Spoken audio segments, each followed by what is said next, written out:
자, 이렇게 해서 레이스 출발을 했습니다. 이 스타트에서 하드 타이어가 생각보다 나쁘지 않았고요. 분석을 보면 재밌는 게 있어요. 이게 뭐냐면은 르코네상스 랩입니다. 우리가 중계를 안 하기 때문에 많이들 못 보시지만 경기 전에 자력으로 그리드까지 오는 랩입니다. 이거를 피아스트리는 3랩, 베르스타펜은 4랩을 달렸습니다. 정찰 랩이라고 하는데 보시면 거기서 1번 코너를 가는 거예요. 파란색이 베르스타펜이고 빨간색이 피아스트리인데요. 1번 코너의 브레이킹을 애시 당초에 피아스트리는 일찌감치해요. 뭐 다양한 거 실험들이 이루어지고요. 여기서 무리할 이유가 절대 없습니다. 사고 내면 안 되죠. 여기는 절대 안 되니까 무리하면 안 되고 그냥 이것저것 테스트라는 거예요. 실제 레이스에 쓸 타이어로 달리지도 않아요. 그런데 베르스타펜이 피아스트리보다 조금 늦게 브레이크를 밟는 첫 르코네상스 랩을 첫 코너에서 달렸었어요. 하는데 이거를 살살살살 진행을 하다가 마지막 르코네상스 랩입니다. 여기에서 베르스타펜이 파란 라인을 보면 뭔가 심상치 않죠. 이게 무슨 뜻이냐면 풀 스로틀로 달리다가 피아스트리보다 훨씬 늦게, 그리고 여기서의 스피드는 레이스 스피드까지 도달했어요. 진짜 레이스에서 첫 코너 브레이킹 포인트까지 가서 속도를 거기까지 내서 거기서 풀 브레이킹을, 강력한 브레이크를 밟습니다. 이거는 르코네상스 랩에서 잘 안 하는 거예요. 잘 안 하는 건데 이걸 해본 거예요. 그래서 이 첫 코너의 브레이킹 포인트를 잡는 게 스타트에서 매우 어렵거든요. 다른 일반 주행 중이면 프랙티스 때 이미 다 확인이 돼 있지만 스타트 때의 브레이킹 포인트를 찾거나 그때의 코너의 느낌을 아는 게 힘든데 이걸 했었어요. 피아스트리 보면 전혀 다르지 않은 이전 랩과 거의 비슷하게 똑같이 여기를 통과를 하고요. 그리고 이게 실제 레이스입니다. 레이스에서는 이 브레이크의 피크가 더 올라가죠. 피아스트리가 훨씬 더 브레이크를 일찍 밟았고요. 베르스타펜은 더 세게 밟습니다. 피아스트리가 이걸 베르스타펜만큼 밟을 생각이었으면 브레이크를 더 늦게 밟았겠죠. 그리고 안쪽의 불리함을 생각하면 좀 더 깊게 밟는 걸 상정하고 브레이킹 포인트를 잡아야지 되는데 걱정을 안 한 거죠. 이런 짓을 할 거라고 예상을 못했던 것으로 보입니다. 이건 피아스트리가 잘못했다는 게 아니라 이런 거 예상하기는 굉장히 힘든 겁니다. 그리고 이런 강한 브레이킹을 준비가 덜 된 첫 랩에 한다는 건 리스크가 굉장히 큰 겁니다. 베르스타펜도 리스크를 안고 돌린 거예요. 이거 못 돌리면 우승 못한다라는 마인드로 돌린 거죠. 그런데 그게 통과했기 때문에 이 베르스타펜의 첫 랩 추월은 굉장히 큰 의미가 있는 멋진 장면이 된 겁니다.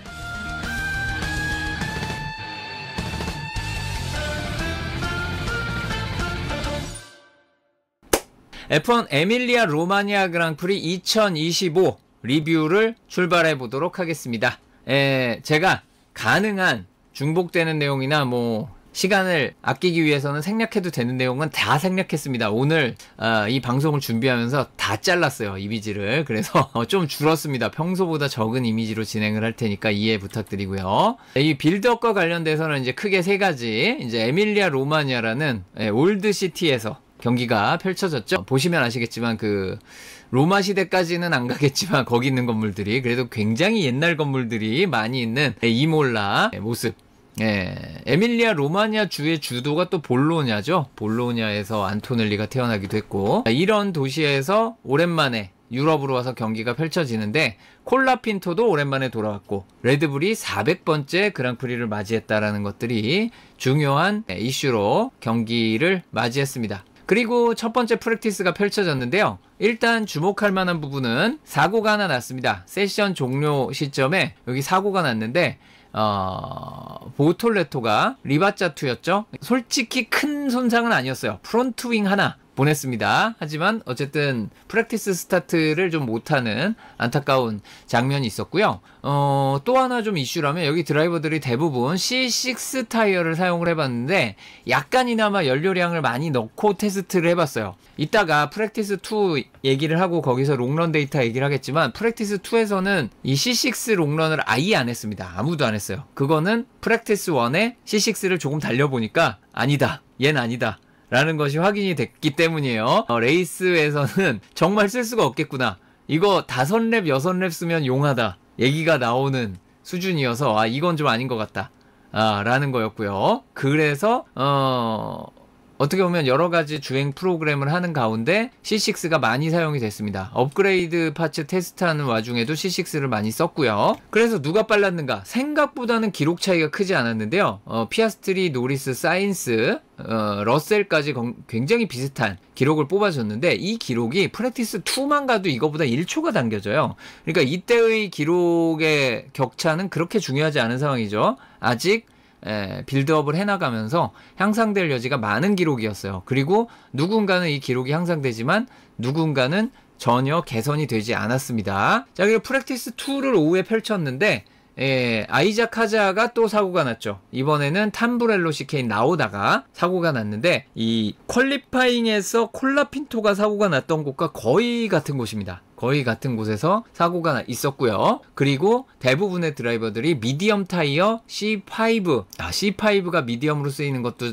입에 잘 안 붙는데 그 C5로 롱런을 뛰었습니다. 그리고 프랙티스2는 퀄리파잉 시뮬레이션이 어느 정도 진행이 됐는데요. 맥라렌이 가장 빠르다는 것을 어느 정도 확인하고 있었고, 다른 팀들은 이제 빌드업을 준비를 해나가는데 이미 이때도 빌드업이 쉽지 않다는 거를 다수가 알고 있었어요. 모두가 알았는지는 확실치 않지만 다수가 E6가 뭐라고 부르나요? 굉장히 까탈스럽다고 해야 될까요? 까다로운 준비를 해나가는 게 굉장히 까다로운 타이어라는 것이 어느 정도 확인이 됐고요. 롱런 데이터에서는 전체 데이터에서도 그렇게까지 큰 격차가 나오지는 않았지만 이 상위권에서 레이스 페이스가 좀 좋아 보였던 것이 맥라렌과 페라리가 좀 레이스 페이스가 좋아 보였지만 큰 차이는 아니었어요. 대부분 1분 20초 정도에 걸려있는 기록이었고, 이게 오래 갔을 때 얼마나 버티느냐에 대해서 충분한 데이터를 누적하진 못했습니다. 이때도 이제 사고의 여파가 어느 정도는 있었고요. 이 중하위권 역시 기록 차이가 크게 안 나죠. 이게 보통은 제가 빅5 데이터와 중하위권 데이터 예년이면 1초 정도를 끌어내려야 돼요. 이 데이터를 할 때. 근데 요새는 그걸 안 해도 돼요. 그만큼 각 팀의 격차가 줄어들었습니다. 최상위권과 최하위권이 솔직히 큰 차이가 안 나요. 이게 시계를 한 30년 전으로 돌리면 1, 2, 3등 정도 차이면은 요즘 1위와 꼴찌 차이예요. 그래서 굉장히 치열하기 때문에 그래프를 제가 수정을 안 해도 됩니다. 요즘 F1이 정말 말도 안 되게 치열한 상황입니다. 그래서 더 힘들죠. 여유가 있을 때는 좀 실수를 해도 되는데 이렇게 치열할 때는 조금만 뭐만 안 맞아 들어가도 갑자기 순위가 뚝뚝 떨어지다 보니까 어렵습니다. 자, 프랙티스 3가 진행이 됐는데 프랙티스 3에서의 격차를 보면 기록이 많이 향상된 맥라렌 두 드라이버가 있고 베르스타펜이 근접을 하고 있죠. 자, 기억을 해보시면 이제 레이스에서도 이 세 드라이버 노리스, 피아스트리, 베르스타펜이 좋은 성적을 거뒀고, 퀄리파잉에서는 이 세 명의 이제 러셀이 3위로 들어가고 이런 변수가 있었습니다만 이 틀이 크게 바뀌진 않았어요. 그런데 이 기록은 조금 있다가 제가 그 퀄리파잉 빌드업을 한 걸 보고 다시 얘기를 해야 돼요. 이 숫자가 굉장히 좀 문제가 많고요. 빌드업이 원활하게 된 팀이 한 팀도 없었어요. 폴 포지션을 차지한 피아스트리나 이제 이 그리드 출발해서 우승한 베르스타펜, 레드불, 맥라렌, 레드불을 포함해서 사실 잘 된 게 아니에요. 다들 엉망진창이었습니다. 그거를 조금 이따가 확인을 하겠고요. 퀄리파잉을 하기 직전에 잔여 타이어 상황을 보면 모든 드라이버들이 하드 타이어를 2세트 남기는 대신 에스턴 마틴만 미디엄을 2세트 남겼습니다. 요게 큰 변수가 됐죠. 퀄리파잉에서. 레이스가 아니고 퀄리파잉에서 큰 변수가 됐고, 레이스에도 영향을 약간은 줬습니다. 약간이 아닐 수도 있어요. 많이 줬을 수도 있습니다. 그리고 노리스의 이 하드 타이어 하나는 긁어놓은 겁니다. 이거 소모한 게 아니고 긁어놓은 거기 때문에 약간 다른 상황에 대비하려는 그런 부분이 있고, 하드 타이어가 실제 원스탑으로 간 에밀리아 로마냐 그랑프리라면 하드 타이어로 바꿨을 때 아웃랩에 다른 차들에게 굉장히 많이 위협을 당할 수 있어요. 그런 걸 생각하면 충분히 의미 있는 긁어놓는 작업이었습니다. 에스턴 마틴도 역시 스크럽 타이어, 긁은 타이어 만들어 놓은 거고 소모한 건 아닌 겁니다. 그리고 대부분 드라이버가 소프트를 4세트 가져가는데, 이러면 퀄리파잉에 Q1, 2까지 소프트를 3세트밖에 못 쓴다는 거잖아요. 그러니까 전반적으로 소프트 타이어의 개수가 최상위권이 아니면 모자랄 수 있다. 또 변수가 생겨서 타이어 소모량이 늘어나면 굉장히 힘들어질 수 있다. 4세트, 1세트, 2세트에 소프트, 미디엄, 하드가 있었다는 거 기억하고 퀄리파잉을 진행을 해야 됩니다. 그런데 Q1부터 정신이 없었죠. 정신이 없는 이유 두 개는 사고가 2번이나 났고요. 이것 때문에 호흡이 정말 많이 끊어졌습니다. 이 호흡이라는 거, 리듬을 탄다는 얘기를 많이 하는데, 그 F1 뭐 정교하게 다들 그냥 냅두면 잘하고 시간 지나면 다 기록이 나아지던데요 라고 쉽게 생각하실 수 있는데, 그냥 공짜는 없습니다, 세상에. 이 리듬이라는 게 굉장히 중요하고요. 이거는 F1뿐만 아니라 모든 모터스포츠에서 마찬가지예요. 특히 이런 올드스쿨 서킷들은 코너를 공략해 나가는 그 리듬을 한번 잃어버리면 갑자기 잘 몰던 데서 랩타임을 못 내고 그럴 수가 있습니다. 이거는 많은 모터스포츠에서 실제 벌어지는 일이고 F1에서도 당연히 벌어지는 일이고요. 이번 Q1에서는 다들 호흡을 제대로 잡기가 상당히 힘들었고, 중간에 많이 공백이 있다면 그것도 안 좋은데, 여기에서는 일단 두 사고가 먼저 발생을 했습니다. 정말 큰일 날 뻔한 사고, 츠노다의 사고가 있었죠. 이렇게 츠노다가 자기 몸으로 내려서 그렇지 정말 큰 사고입니다. 정말 큰 사고고요. 빌러브 시케인이었고, 아마도 츠노다는 이제 자신의 단순한 실수다라고 얘기하고 실제 실수가 맞기는 하지만 조금 더 평소보다 그 빌러브에 진입할 때 연석을 깊게 밟는다라는 점까지는 아마 얘기가 됐을 거예요. 베르스타펜하고 츠노다가 빌러브 시케인에 들어갈 때의 라인 자체가 애초에 달랐어요.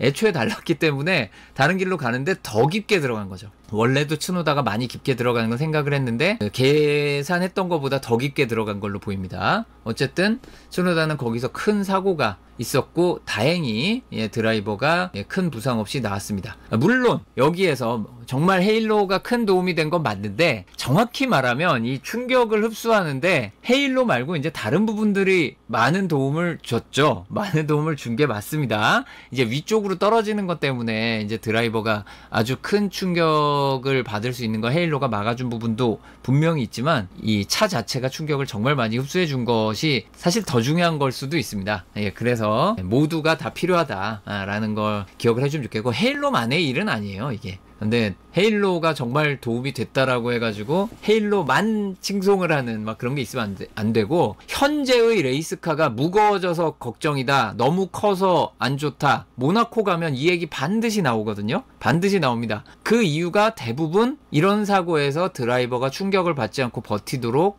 안전하게 설계되기 위해서 늘어난 무게가 대부분이에요. 그 무거워진 거를 욕하면서 헤일로만 칭송하는 거는 말도 안 되는 겁니다. 무거워지고 커져서 모나코 같은 데서 추월하기 힘들어진 것의 원인이 바로 이런 데에서 사람을 살리기 위해서입니다. 이거를 두 개를 떼놓고 생각할 수가 없어요. 그게 이어진 겁니다.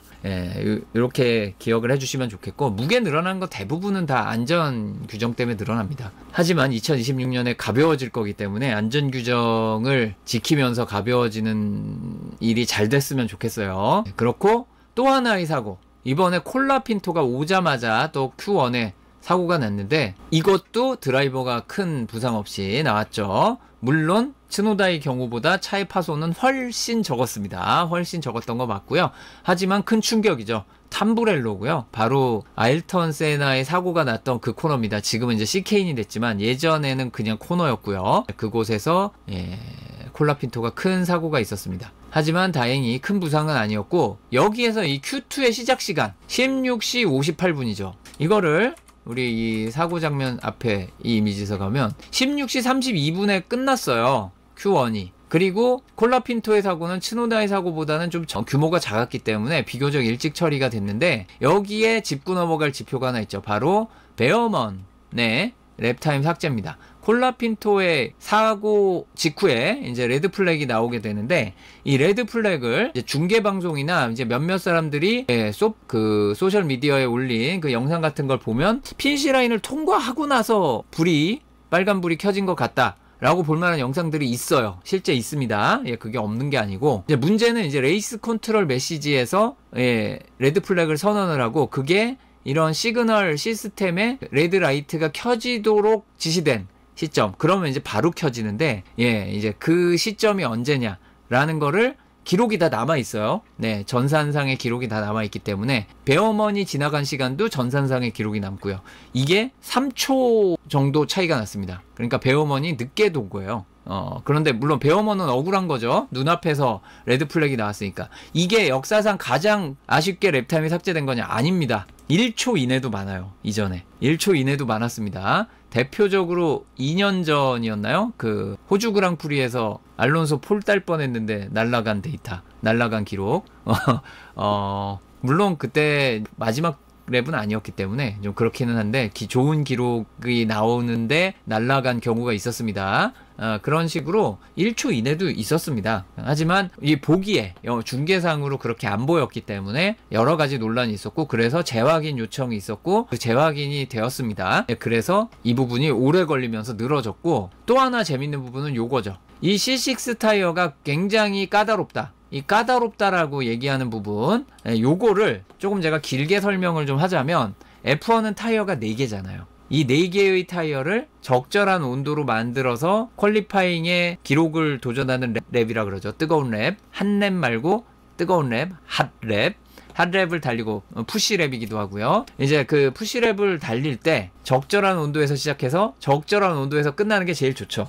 네 타이어가. 그런데 이 네 타이어는 다 에너지를 받는 타이밍이 다르고 따라서 에너지를 받는 양도 다르고 따라서 온도가 지 멋대로 오락가락해요. 지 멋대로 오락가락합니다. 그리고 점점 올라가죠. 그리고 어쩔 수 없이 올라가서 적정 온도 수준을 넘어갈 수도 있습니다. 그래서 애초에 그 네 타이어의 온도를 적절히 맞추면서 시작하기도 쉽지 않거니와 플라잉 랩을 들어가서 푸시 랩이 들어갔다 라고 하면 그 랩 중간에는 어떻게 보정이 거의 불가능해요. 그냥 가는 거죠. 예, 그러다 보니까 이런 까다로운 타이어 C6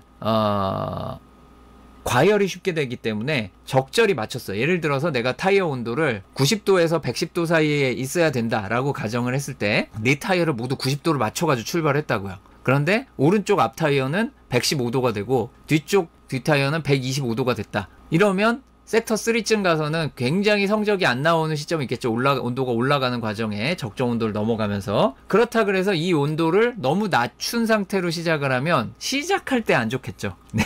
이게 굉장히 골치 아픈 문제입니다. 그리고 그게 온도가 안 맞는 타이어가 하나 있으면은 그것 때문에 휠락이 걸리거나 코스에서 흔들리거나 오버스티어 걸리거나 이런 일들이 다 나올 수 있어요. 뭐든지. 특정한 뭐가 나온다기보다 뭐든지 다 나올 수 있는 거죠. 이런 것들이 있기 때문에 이 C6가 온도를 만들고 퀄리파잉 랩에서 그걸 그대로 유지하는 게 굉장히 까다로운 타이어가 된 거예요.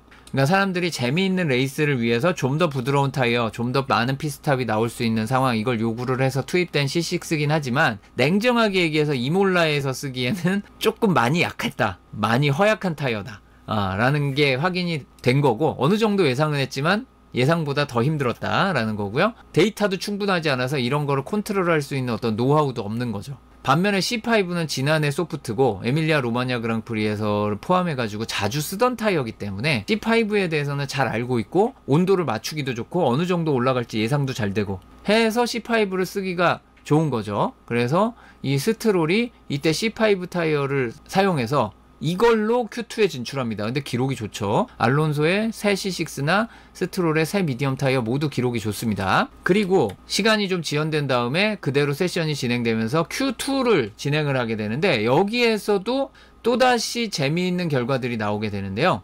일단 콜라핀토는 기록상은 Q2 진출이 가능했기 때문에 Q2에 이름을 올렸지만 못 나오죠. 차가 부서졌으니까. 그래서 디스로 끝나버렸고요. 보톨레토가 떨어진 건 여기 간신히 턱걸이한 올리버 베어먼이냐 보톨레토냐 하는 장면이었기 때문에 간신히 턱걸이한 보톨레토가 떨어진 건 어느 정도 이해가 되는데 나머지 3명의 탈락자가 홈 그랑프리에 나선 페라리의 2명과 홈 그랑프리에 나선 안토넬리였죠. 그리고 여기에서도 에스턴 마틴은 또 미디엄을 씁니다. 알론소 역시 Q1의 마지막에 새 미디엄을 하나 끼고 나왔는데 그걸로 플라잉 랩 완료를 안 했었어요. 하지만 Q2에서는 이 미디엄을 투입을 해가지고 그걸로 6, 7위 기록을 냅니다. 그만큼 이게 관리가 된다는 거고 상당수의 드라이버들이 먼저 새 타이어를 안 쓰고 나중에 새 타이어를 썼죠. 그런데 새 타이어로 달렸을 때 오히려 온도를 맞추는데 어려움을 겪는 드라이버들이 많았어요. 페라리 드라이버들도 그래서 앞서 달린 썼던 타이어, 새 타이어가 아닌 타이어로 달렸을 때 기록이 더 좋은 거예요.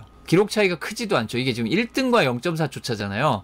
여기와 0.4초 차가 아니라 1등과 0.4초 차예요. 그리고 1등은 사인스고요. 근데 이게 떨어지는 거예요. 너무 치열하죠. 너무 치열한 겁니다. 여기 보톨레톨 빼고는 다 억울할 만해요. 기록 차이가 얼마 나지도 않습니다. 그런데 이게 새 타이어가 좋은 건지 헌 타이어가 좋은 건지 아예 미디엄이 좋은 건지 답이 안 나오는 상황이었다는 거죠. 그러니까 미디엄이 잘 알기는 하는데 그렇다고 정말 저게 더 랩타임이 잘 나오는 타이어냐면 그건 아니에요. 완벽하게 준비를 하고 완벽하게 관리만 한다면 C6가 빠른 건 맞습니다. 맞는데 그 완벽한 준비가 어떻게든 잘 안 되기 때문에 다들 고생을 한 거고요. 자, 그리고 Q3를 진행을 하게 되는데 Q3에서 이제 첫 주행은 대략적으로 소프트 타이어를 많이 썼다고 하지만 Q3 두 번째 주행에 자, 에스턴 마틴은 미디엄을 2세트를 남겨놨었다 그랬죠. 그런데 Q1에 스트롤은 그 미디엄으로 Q2 진출을 했고 알론소는 한 번 긁어놨어요. 그리고 Q2에서 새 미디엄을 써가지고 알론소와 스트롤이 진출했습니다. 그러면 에스턴 마틴은 새 미디엄이 없죠. 새 미디엄이 없습니다. 그리고 새 미디엄이 한 세트 있었던 러셀이 마지막 랩에 미디엄을 쓰죠. 이거 제가 얘기해놓고 아무도 안 쏘면 어쩌나 했는데 3명이나 써주는 Q3에 이게 한두 명 나오는 거는 진짜 몇 년에 한 번씩 보거든요. 그런데 3명이 미디엄을 Q3에 썼다. 이거 귀합니다. 매우 귀합니다. 매우 귀한 일이 일어났고 이게 통했죠. 미디엄 타이어가 나쁘지 않았어요. 그런데 최종 기록에서 좀 아쉬운 부분이라면 러셀과 사인스가 모두 이 랩을 준비하는 걸 제대로 못했어요. 보신 분들은 아시겠지만 트래픽 이슈가 어마어마했기 때문에 막 4분 30초씩 남기고 차고에서 나왔는데 플라잉 랩을 시작 못할 뻔했어요. 사인스도 못할 뻔했고 러셀도 못할 뻔했습니다. 이거를 시간 없다 달려 해가지고 섹터3를 그냥 달려서 타이어를 좀 과열시키고 시작한 거예요. 그런데 이 정도 기록이 나온 겁니다.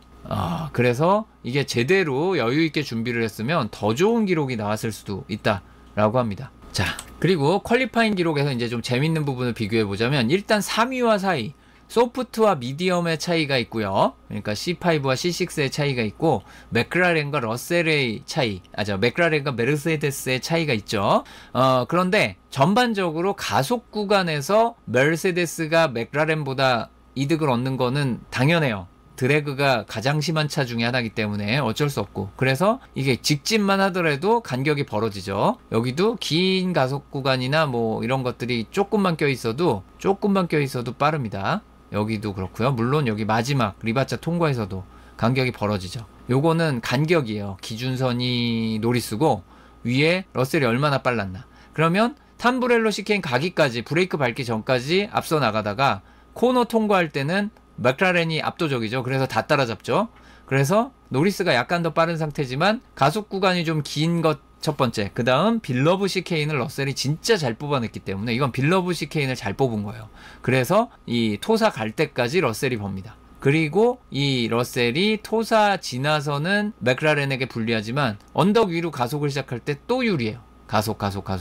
그리고 피라텔라는 또 잘 돌았어요. 여기에서 짐작할 수 있는 거는 이 탐브렐로보다 빌러브 시케인 그리고 피라텔라를 잘 도는 메르세데스가 고속 코너에서 전혀 맥라렌에게 밀리지 않는 모습이다 라고 하는 부분이 확인이 되고요.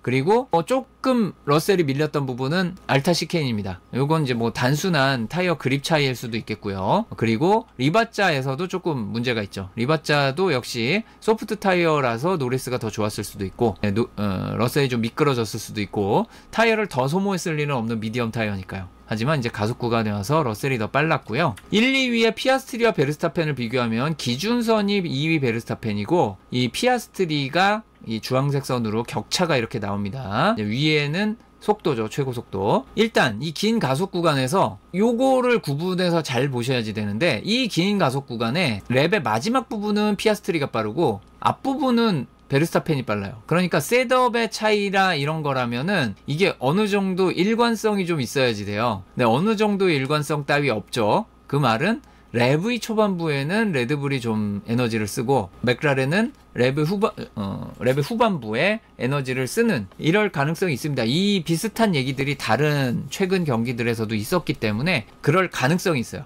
이게 확인됐다가 아니라 가능성이 있는 거죠. 우리는 이제 데이터를 보고 모르는 부분을 추론을 하는 수밖에 없어서 그렇게 되고요. 어쨌든 탐브렐로로 갈 때까지 그래서 레드불의 베르스타펜이 엄청나게 큰 이득을 얻고 이 이득이 그대로 피라텔라 접근에 갈 때까지 이어져요. 그런데 토사를 통과할 때는 맥라렌이 훨씬 더 좋았기 때문에 간격이 좁혀지죠. 피라텔라에서 또 좁힙니다. 그리고 아퀴 미네랄리를 빠져나갈 땐 역전이 되죠. 이게 재역전이 되는 구간이 알타 시케인을 지나면서 한번 베르스타펜이 아주 잠깐 앞섰다가 다시 이 알타 시케인을 빠져나갈 때 안정적이었던 피아스트리가 시간을 벌었는데, 그 리바짜에서 두 번째 18번 코너 들어갈 때 베르스타펜이 잘 들어갑니다. 하지만 빠져나올 때는 피아스트리가 빨랐어요. 그래서 결국 마지막 피니시 라인을 향해 가는 마지막 구간에서 피아스트리가 역전을 만들어냈습니다.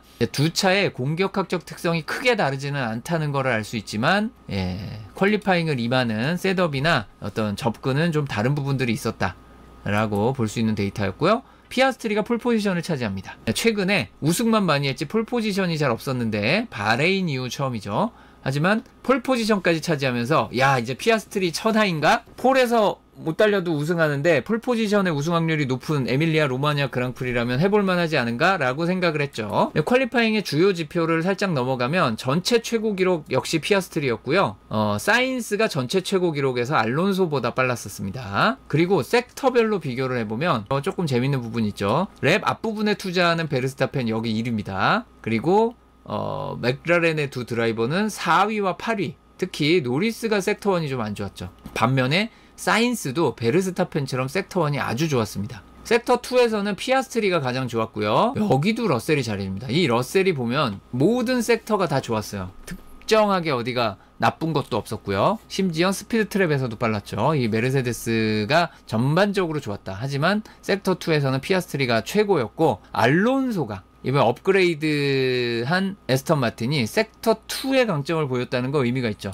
이제 에스턴 마틴이 요새 고속 코너의 강점을 보인다라는 분석들이 계속 좀 나오고 있는데, 피라텔라가 껴있는 섹터 2 어느 정도 이해는 가기도 합니다만 업그레이드의 도움도 분명히 있었을 것 같고요. 섹터 3에서는 노리스가 제일 빨랐고요. 피아스트리보다도 러셀이 더 빨랐습니다. 재밌는 거는 가슬리가 또 섹터 3에서 빨랐다는 거. 이 탑스피드가 높았던 팀으로 치면은 알핀, 콜라핀토 1위, 가슬리 3위. 이게 리바짜 1 전에 제거든요. DRS를 안 쓴 상태에서요. DRS 안 쓴 상태에서 알핀도 로우 드래그고, 르클레 해밀턴 2위, 5위죠. 페라리도 로우 드래그 성격이 강했다 라고 볼 수가 있습니다. 하지만 러셀과 안토넬리를 비교해보면 큰 차이가 있죠.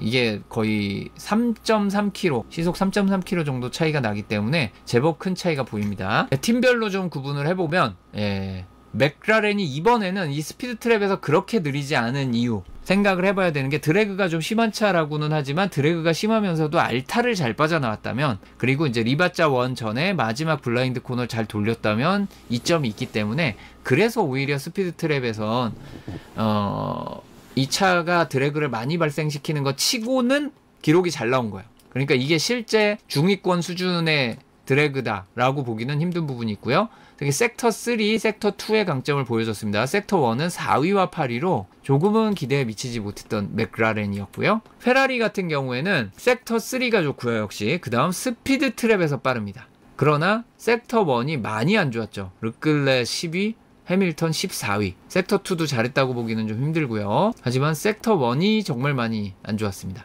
그리고 베르스타펜과 츠노다는 비교 대상이 아니니까 베르스타펜만 비교를 해봤을 때, 여기는 맥라렌과 반대로 섹터 1의 강점이 있고, 스피드 트랩에서는 그리 빠르지 않은, DRS 열었을 때 효율은 정말 높은 팀인데 DRS를 닫고 잰 스피드 트랩에서 그렇게 빠르지 않았다는 특징이 좀 있습니다. 다음은 머르세데스는 다 비슷비슷하죠. 안토넬리 섹터 2를 잘해줬는데 섹터 1과 섹터 3가 좀 아쉬웠습니다. 그래서 Q3 진출에 실패했고, 스피드 트랩에서 상당히 빠른 속도를 보여줍니다. 그래서 알핀, 페라리, 그리고 러셀, 이렇게 스피드 트랩에서 빨랐다라고 볼 수 있겠고요. 업그레이드한 에스턴 마틴은 단점이 딱히 없습니다. 섹터 3가 조금 아쉬운 부분이 있지만 단점이 딱히 없어졌다는 거. 물론 드래그는 심합니다. 이거는 맥라렌이랑 비슷한 거예요. 에스턴 마틴이 지금 이제 맥라렌과 약간 비슷한 개발 철학 쪽으로 다가가고 있기 때문에 비슷해질 수 있습니다. 그런 부분 어느 정도는 이해가 되고요. 다음은 알핀입니다. 알핀은 어느 정도 로우 드래그에 투자를 했기 때문에, 그러면 섹터 2가 힘들겠죠. 긴 가속 구간이 많이 몰린 섹터 1, 3에서는 뭔가 이득을 얻을 수 있는데 섹터 2가 힘들 수밖에 없는 구조입니다. 실제로 가슬리가 여기 6위, 여기 5위인데 이게 13위죠. 알핀 같은 경우도 지금은 이제 고속 코너가 그렇게 약점은 아니지만, 긴 가속 구간에서 알핀이 어떻게 강점을 가질 수 있는가? 여기는 파워 유닛이 힘들잖아요. 파워 유닛이 출력이 많이 부족한, 몇십 마력 부족한 걸로 지금 얘기가 되고 있기 때문에 내년이 되기 전까지는 이거는 해결이 안 되고, 그러다 보니까 그 자신들의 강점을 살리기 위해서 파워 유닛의 부담을 적게 받을 수 있도록 로우 드래그 셋업을 해주게 되면 파워 유닛이 좀 약하더라도 속도가 좀 나고, 그러면 공격학적 성능을 더 크게 끌어올릴 수가 있죠. 그래서 고속 코너에서 오히려 이득을 얻을 수도 있는 이런 부분이 있고요. 그래서 섹터 1, 3의 강점을 보여줬다라는 거는 알 수 있었고요. 좀 아쉬웠던 하스인데, 일단 중요한 거는 이 베어먼이 기록이 나쁘지 않았습니다. 이 드래기 하지도 않고요. 하스는 이 비슷한 철학을 가진 몇몇 경쟁팀들과 비교해서 여기는 드래그도 적어요. 그리고 베어먼이 기록 삭제가 되지 않았다면 Q3까지도 가고 거기에서도 제법 좋은 기록을 낼 것으로 예상이 됐습니다. 이번 업그레이드 파츠가 어느 정도 예상했던 데이터들을 남겨줬다 그래요. 그러나 레드 플래기 걸리면서 탈락을 하고 말았고요. 레드 플래그 걸리면서 기록 작성하지 못하고 떨어진 게 베어먼만 있는 건 아니에요. 그래서 베어먼이 딱 그 타이밍에 걸려가지고 좀 더 억울해 보인다 라는 거지, 억울한 드라이버들은 사실 그 뒤에 또 있었다 라는 거 기억을 해주면 좋겠고, 당장 여기도 있죠. 리암 로슨도 랩을 시작을 못했어요. 두 번째 랩을 달렸으면 기록이 대부분 다 향상이 됐거든요. 그런데 로슨도 시작 못했어요. 레드 플렉 때문에. 콜라핀토 때문에 뭔가 해보지도 못한 드라이버 중에 한 명이 로슨이었습니다. 그리고 레이싱 불스 같은 경우도 요즘 이제 단점이 좀 두드러지고 있기는 하지만 나아지고 있죠. 나아지고 있습니다. 이제 레이싱 불스는 원래 장점이 몰기 좋은 차라는 거였고, 몰기 좋은 차로 기록을 잘 내는 쪽에 츠노다와 아이작 하자가 둘 다 재능이 있기 때문에 그래서 더욱더 기대 이상의 성적을 내주고는 했습니다만, 요즘 조종 난이도가 높아지고 있다는 얘기가 있어요. 업그레이드를 반복하면서. 이게 모나코까지 가서 어떨진 모르겠네요. 모나코는 뭐 어차피 완전히 딴 얘기라. 윌리엄스도 이제 요새는 이제 고속 코너에 강한 차죠. 고속 코너에 강한 차고 차가 됐어요. 고속 코너에 강한 차가 됐고, 섹터 1에서 이득을 얻을 수 있는 정말 빠른 속도를 낼 수 있는 차인데, 정작 스피드 트랩에서는 그리 빠르지 않았습니다. 이거는 알타 시케인을 공략해서 리바짜 1까지 갈 때 그다지 코너 공략이 좋지 않았다라고 볼 수 있고, 그 다음 가속력에 뭔가 메리트도 없었다라고 볼 수 있습니다. 그리고 DRS를 열었을 때의 효율은 정말 좋고요. 다음 보톨레토가 또 후켄버그를 넘어서 Q2에 진출했는데요. 자우버의 단점은 레이스죠. 일단 레이스. 너무 가슴이 아픕니다. 이게 생각만 하면 가슴이 아픈데, 그리고 이 일반적인 그 플로우가 있는 코너들은 다 약해요. 플로우가 좀 흐름이 있는, 꼭 S가 아니더라도 이런 곳에 굉장히 단점을 많이 드러냈는데, 섹터2 안 좋죠. 아큐 미네랄리 같은데 약하단 소리잖아요. 실제 기록이 안 좋아서 섹터2가 보톨레토도 가장 안 좋았었고요. 문제는 레이스인데, 레이스에 또 안 좋은 일이 일어나고 말았습니다. 퀄리파잉 최고 기록 비교를 해보면 이제 윌리엄스가 하위권으로 분류하면 안 되게 굉장히 좋은 기록 내주고 있는 걸 알 수 있고요. 에스턴 마틴도 기록이 많이 좋아진 걸 알 수 있습니다. 섹터별로는 섹터 1에서 맥클라렌 드라이버들보다도 베르스타펜이 훨씬 빨랐고 정말 독보적이죠. 윌리엄스 드라이버들도 섹터 1에 빨랐습니다. 심지어는 에스턴 마틴이랑 가슬리도 빠른 편이었고요. 러셀도 상당히 좋았습니다. 섹터 2 같은 경우에는 피아스트리가 독보적이고요. 그리고 그 다음이 러셀, 그 다음이 노리스입니다. 베르스타펜이 나쁜 건 아닌데 4등 정도에 불과하고, 알론소가 5등에 해당하는 굉장히 좋은 섹터 2를 달려줬습니다. 하지만 이런 플로우가 필요한 곳에서 후켄버그, 보톨레토, 그리고 오콘의 기록이 안 좋았고요. 다음은 퀄리파잉 섹터 3 기록. 여기는 마지막 리바짜 공략과 리바짜를 빠져나와서 피니시 라인을 통과할 때의 가속, 이 부분이 핵심이라고 할 수 있는데, 여기에서는 맥라렌이 가장 빠르기는 하지만 압도적이냐? 그거는 아니었고요. 베르스타펜, 러셀이 다 비슷했습니다. 스피드 트랙 기록에서도 생각보다 격차가 적은 건데, 이게 뭔 소리냐면은 보통 이거를 보여드릴 때보다 스케일이 2배 확대되어 있는 거예요. 보통 왼쪽 끝을 290, 오른쪽 끝을 310 해가지고 그래프를 그리는데, 그러면 진짜 다 몰려 있어요. 그만큼 이 최대 속도를 큰 차이 없게 기록을 했다는 거고요. 자, 그리고 이런 부분도 이게 하나의 데이터를 보시면 안 됩니다. 이제 F1은 야구 같은 것도 안 그렇지만 F1이야말로 진짜 일희일비하면 안 되거든요. 한두 경기, 심지어는 대여섯 경기를 보고 평가를 해도 안 됩니다. 그러다 보니까 업그레이드의 완성이 확인이 되려면 뭐 반년은 걸린다, 그런 얘기를 하는 건데, 한 경기 보고 혹은 한 경기에서도 한 부분의 데이터만 보고 결론을 내려버리는 거는 매우 위험한 겁니다. 그러니까 제가 여기서 말씀드리는 거는 하나의 데이터일 뿐이다. 종합적으로 봐야 되고 길게 봐야 된다는 걸 기억을 하셔야 됩니다. F1은 10년을 보는 스포츠다. 그렇기 때문에 사실 잭 도안을 6경기 보고 교체한다든가, 리암 로슨을 2경기 보고 3경기구나 2경기구나 보고 내린다든가, 이런 게 말도 안 된다고 하는 게 그것 때문이에요. 셋업도 마찬가지고요. 이런 특성도 마찬가지입니다. 짧게 얘기하면 절대 안 됩니다. 여기는 일희일비를 너무 하면 안 되죠. 특히 어린 드라이버들은 3, 4년 봐야 됩니다. 3, 4년. 루키급은 아이작 하자든 리암 로슨이든, 리암 로슨 정도 먹어도 3, 4년 봐야 됩니다. 그래서 금방 보는 게 아무 의미가 없어요. 어차피 그 작은 데이터는 길게 보면 큰 의미가 없어집니다. 여기서 공기역학적 효율이 상당히 좋은 러셀 메르세데스라고 나왔다고 하더라도 진짜 메르세데스가 공기역학적 효율이 좋은 거냐? 이거는 알기 어려운 거예요. 그런데 이 데이터에서는 그렇다는 겁니다. 그리고 전반적으로 항상 하이 다운포스 쪽에 맥라렌이 가 있는 걸 알 수 있고, 윌리엄스는 원래 저렇게 하이 다운포스 쪽에 몰려있지 않죠. 그런데 이번 데이터는 그렇게 나왔습니다. 반대로 페라리가 높은 공기역학적 효율에서 로우 드래그에 해당하게 굉장히 높은 위치에 올라가 있는 것도 굉장히 특이한 케이스예요. 그래서 이게 일반적인 현재의 특성을 나타낸다고 보기는 어렵습니다. 그만큼 이번 이몰라의 데이터가 좀 괴팍하기도 했고, 이 데이터도 평소의 데이터와는 좀 느낌이 많이 달라요. 많이 다릅니다. 그러니까 하이 다운포스 쪽에 늘 몰리는 에스턴 마틴이나 맥라렌은 이해가 돼요. 높은 공기역학적 효율에 보통 가는 레드불 이해되고요. 하지만 나머지 데이터들은 좀 수상한 게 많다. 기억을 해두시면 좋겠습니다. 자, 이제 빌드업에 대해서 말씀을 드릴 텐데, 이 프랙티스부터 차근차근 만들어 나가서 Q1, Q2, Q3까지 기록을 쭉쭉쭉 계속 계단 올라가서 퀄리파잉을 치르는 것이 참 하기 힘든, 익히기 힘든 방법이지만 그걸 해야 되는 게 또 F1 드라이버들이고, 그래서 F1에서 경험을 쌓아가면서 그거를 잘 하게 된다. 이런 것이 이제 빌드업의 묘미다. 이런 얘기를 드렸는데, 이번 이몰라는 빌드업이 개판입니다. 자, 일단 보시죠. 자, 프랙티스 1에 소프트 타이어 C6를 어느 정도 맛을 보고, 프랙티스 2에 퀄리파잉 시뮬레이션을 하면서 모두가, 20명 모두가 적절하게 기록을 끌어올리면서 C6 이런 분위기로 가는 거군 하면서 잘 진행됐어요. 여기까지 아주 좋아요. 여기까지 아주 좋습니다. 얼마나 아름답습니까? P1과 P2에서 거의 대부분 평균 1초. 저 크고 작은 길이는 그렇게 중요하지 않아요. 쭉쭉 계단을 밟아가는 게 중요하고, 여기까지 좋아요. 그리고 토요일이 됐죠. 자, 여기서부터 이상합니다. 토요일에 이제 셋업을 정돈해가지고 퀄리파잉을 준비하는 마지막 주행을 했습니다.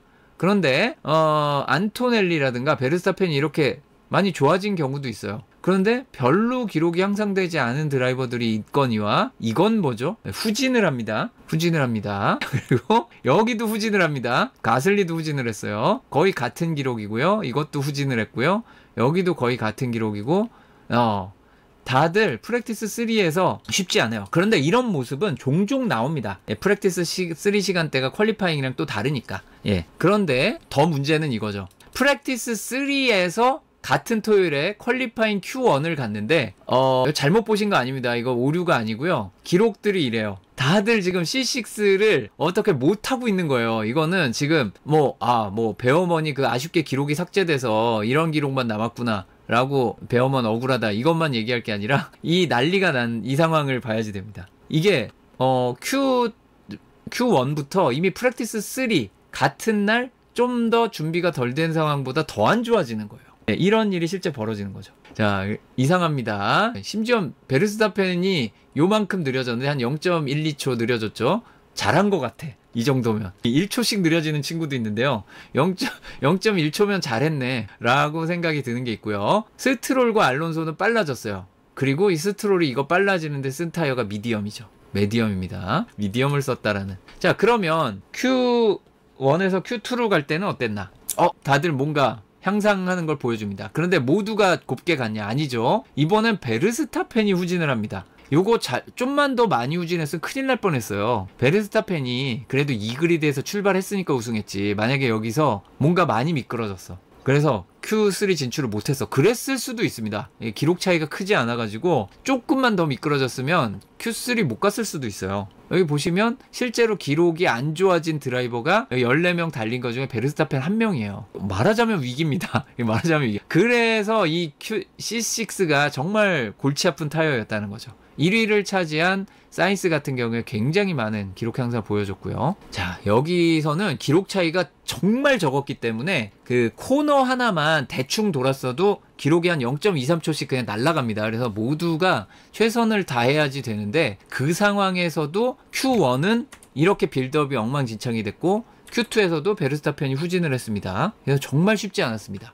자, 그리고 대망의 Q3. 아쉬웠던 그 기록 향상의 폭을 베르스타펜이 쭉 끌어올리면서 폴포지션을 차지했고요. 러셀 미디엄 타이어를 사용하면서 쭉 끌어올리죠.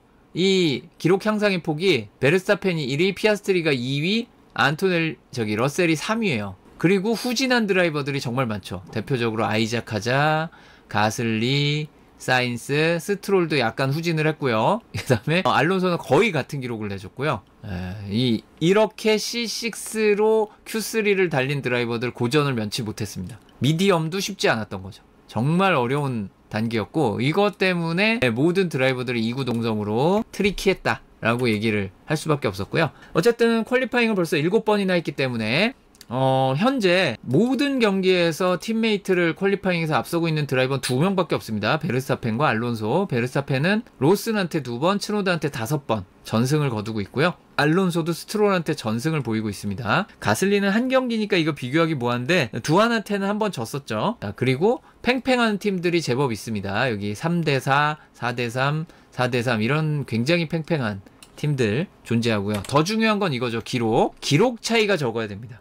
근데 여기서 압도적으로 팀메이트와의 비교해서 기록 차이가 큰 것은 츠노다입니다. 0.3초가 넘어가면 문제가 좀 있는 거예요. 0.5초가 넘어가면 심각한 문제가 있는 거죠. 그러나 여기는 0.8초입니다. 이거 로슨 거 제외한 겁니다. 츠노다만 이래요. 그래서 츠노다 기록 상당히 안 좋고, 알론소의 기록을 보면 스트롤도 문제가 좀 있는 거죠. 여기는 문제가 있죠. 루키니까. 루키 문제 있는 거고, 여기도 루키죠. 사실상 루키 문제 있죠. 여기도 루키. 근데 별로 차이가 안 나요. 잘하고 있는 겁니다. 아이작 하자도 잘하고 있는 거죠. 이제 로슨보다 출전 경험이 적은 아이작 하자니까, 물론 지금 차에 익숙하더라도 출전 경험 적은 거 생각하면 잘하고 있고, 그 차에 대한 경험이 더 적은 사인스가 기록에서 앞서고 있다. 사인스가 엄청나게 잘하고 있는 겁니다. 이건 그렇고요. 페라리랑 바뀌어져 있잖아요. 어떻게 보면 여기도 그럼 이런 식이면 해밀턴이 더 빠른 그런 케이스인데, 사인스가 진짜 빠르게 달려주고 있고, 보톨레토가 백전노장 후켄버그와 이 차이밖에 안 나요. 이건 너무 잘해주고 있는 겁니다.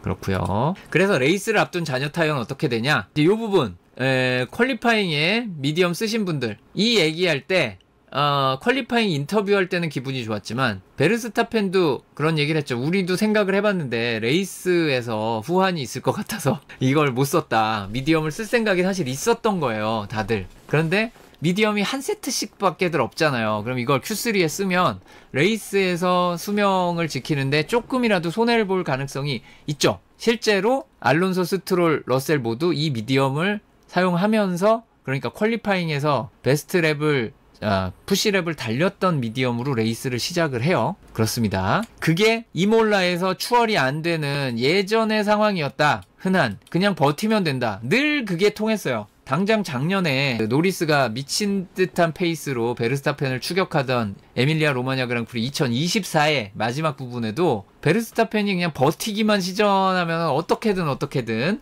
해결이 되는 그런 모습이 있었고, 거의 준 모나코급으로 막으면 된다라는 마인드가 있었죠. 그러나 이번엔 달랐습니다. 왜냐? 미디엄이 C5이기 때문에 그래요. 이게 C6가 워낙 괴랄하기 때문에 묻혀서 그렇지, C5도 레이스 타이어로 쓰는 데는 굉장히 힘든 타이어입니다. 이게 까다로운 타이어예요. 레이스에 연구가 많이 안 돼 있는 타이어죠. 바둑 좋아하시는 분들은 그런 얘기 해설에서 많이 들으실 텐데, 연구가 돼 있는 정석입니다. 연구가 돼 있는 수순입니다. 이 얘기를 하면 뭔가 마음이 안정돼요. 시청자들도. 아, 그렇구나. 이게 이렇게 하면 저렇게 하고, 저럴 때는 이렇게 하고, 이런 문제는 저렇게 해결을 하고, 요런 문제는 이렇게 해결을 하고, 이런 수에는 저렇게 응수하고, 이걸 다 알고 있으면 뭔가 해결이 되는데, 레이스에서는 워낙 많은 변수가 있잖아요. 이게 1대 19로 싸우는 거기 때문에 변수가 많은데, C6는 당연히 연구가 안 돼 있고, C5도 레이스 타이어로는 연구가 거의 안 돼 있는 타이어죠. 왜냐하면 나왔다 하면 소프트였을 거 아니에요. 레이스에 투입될 일이 별로 없다 보니까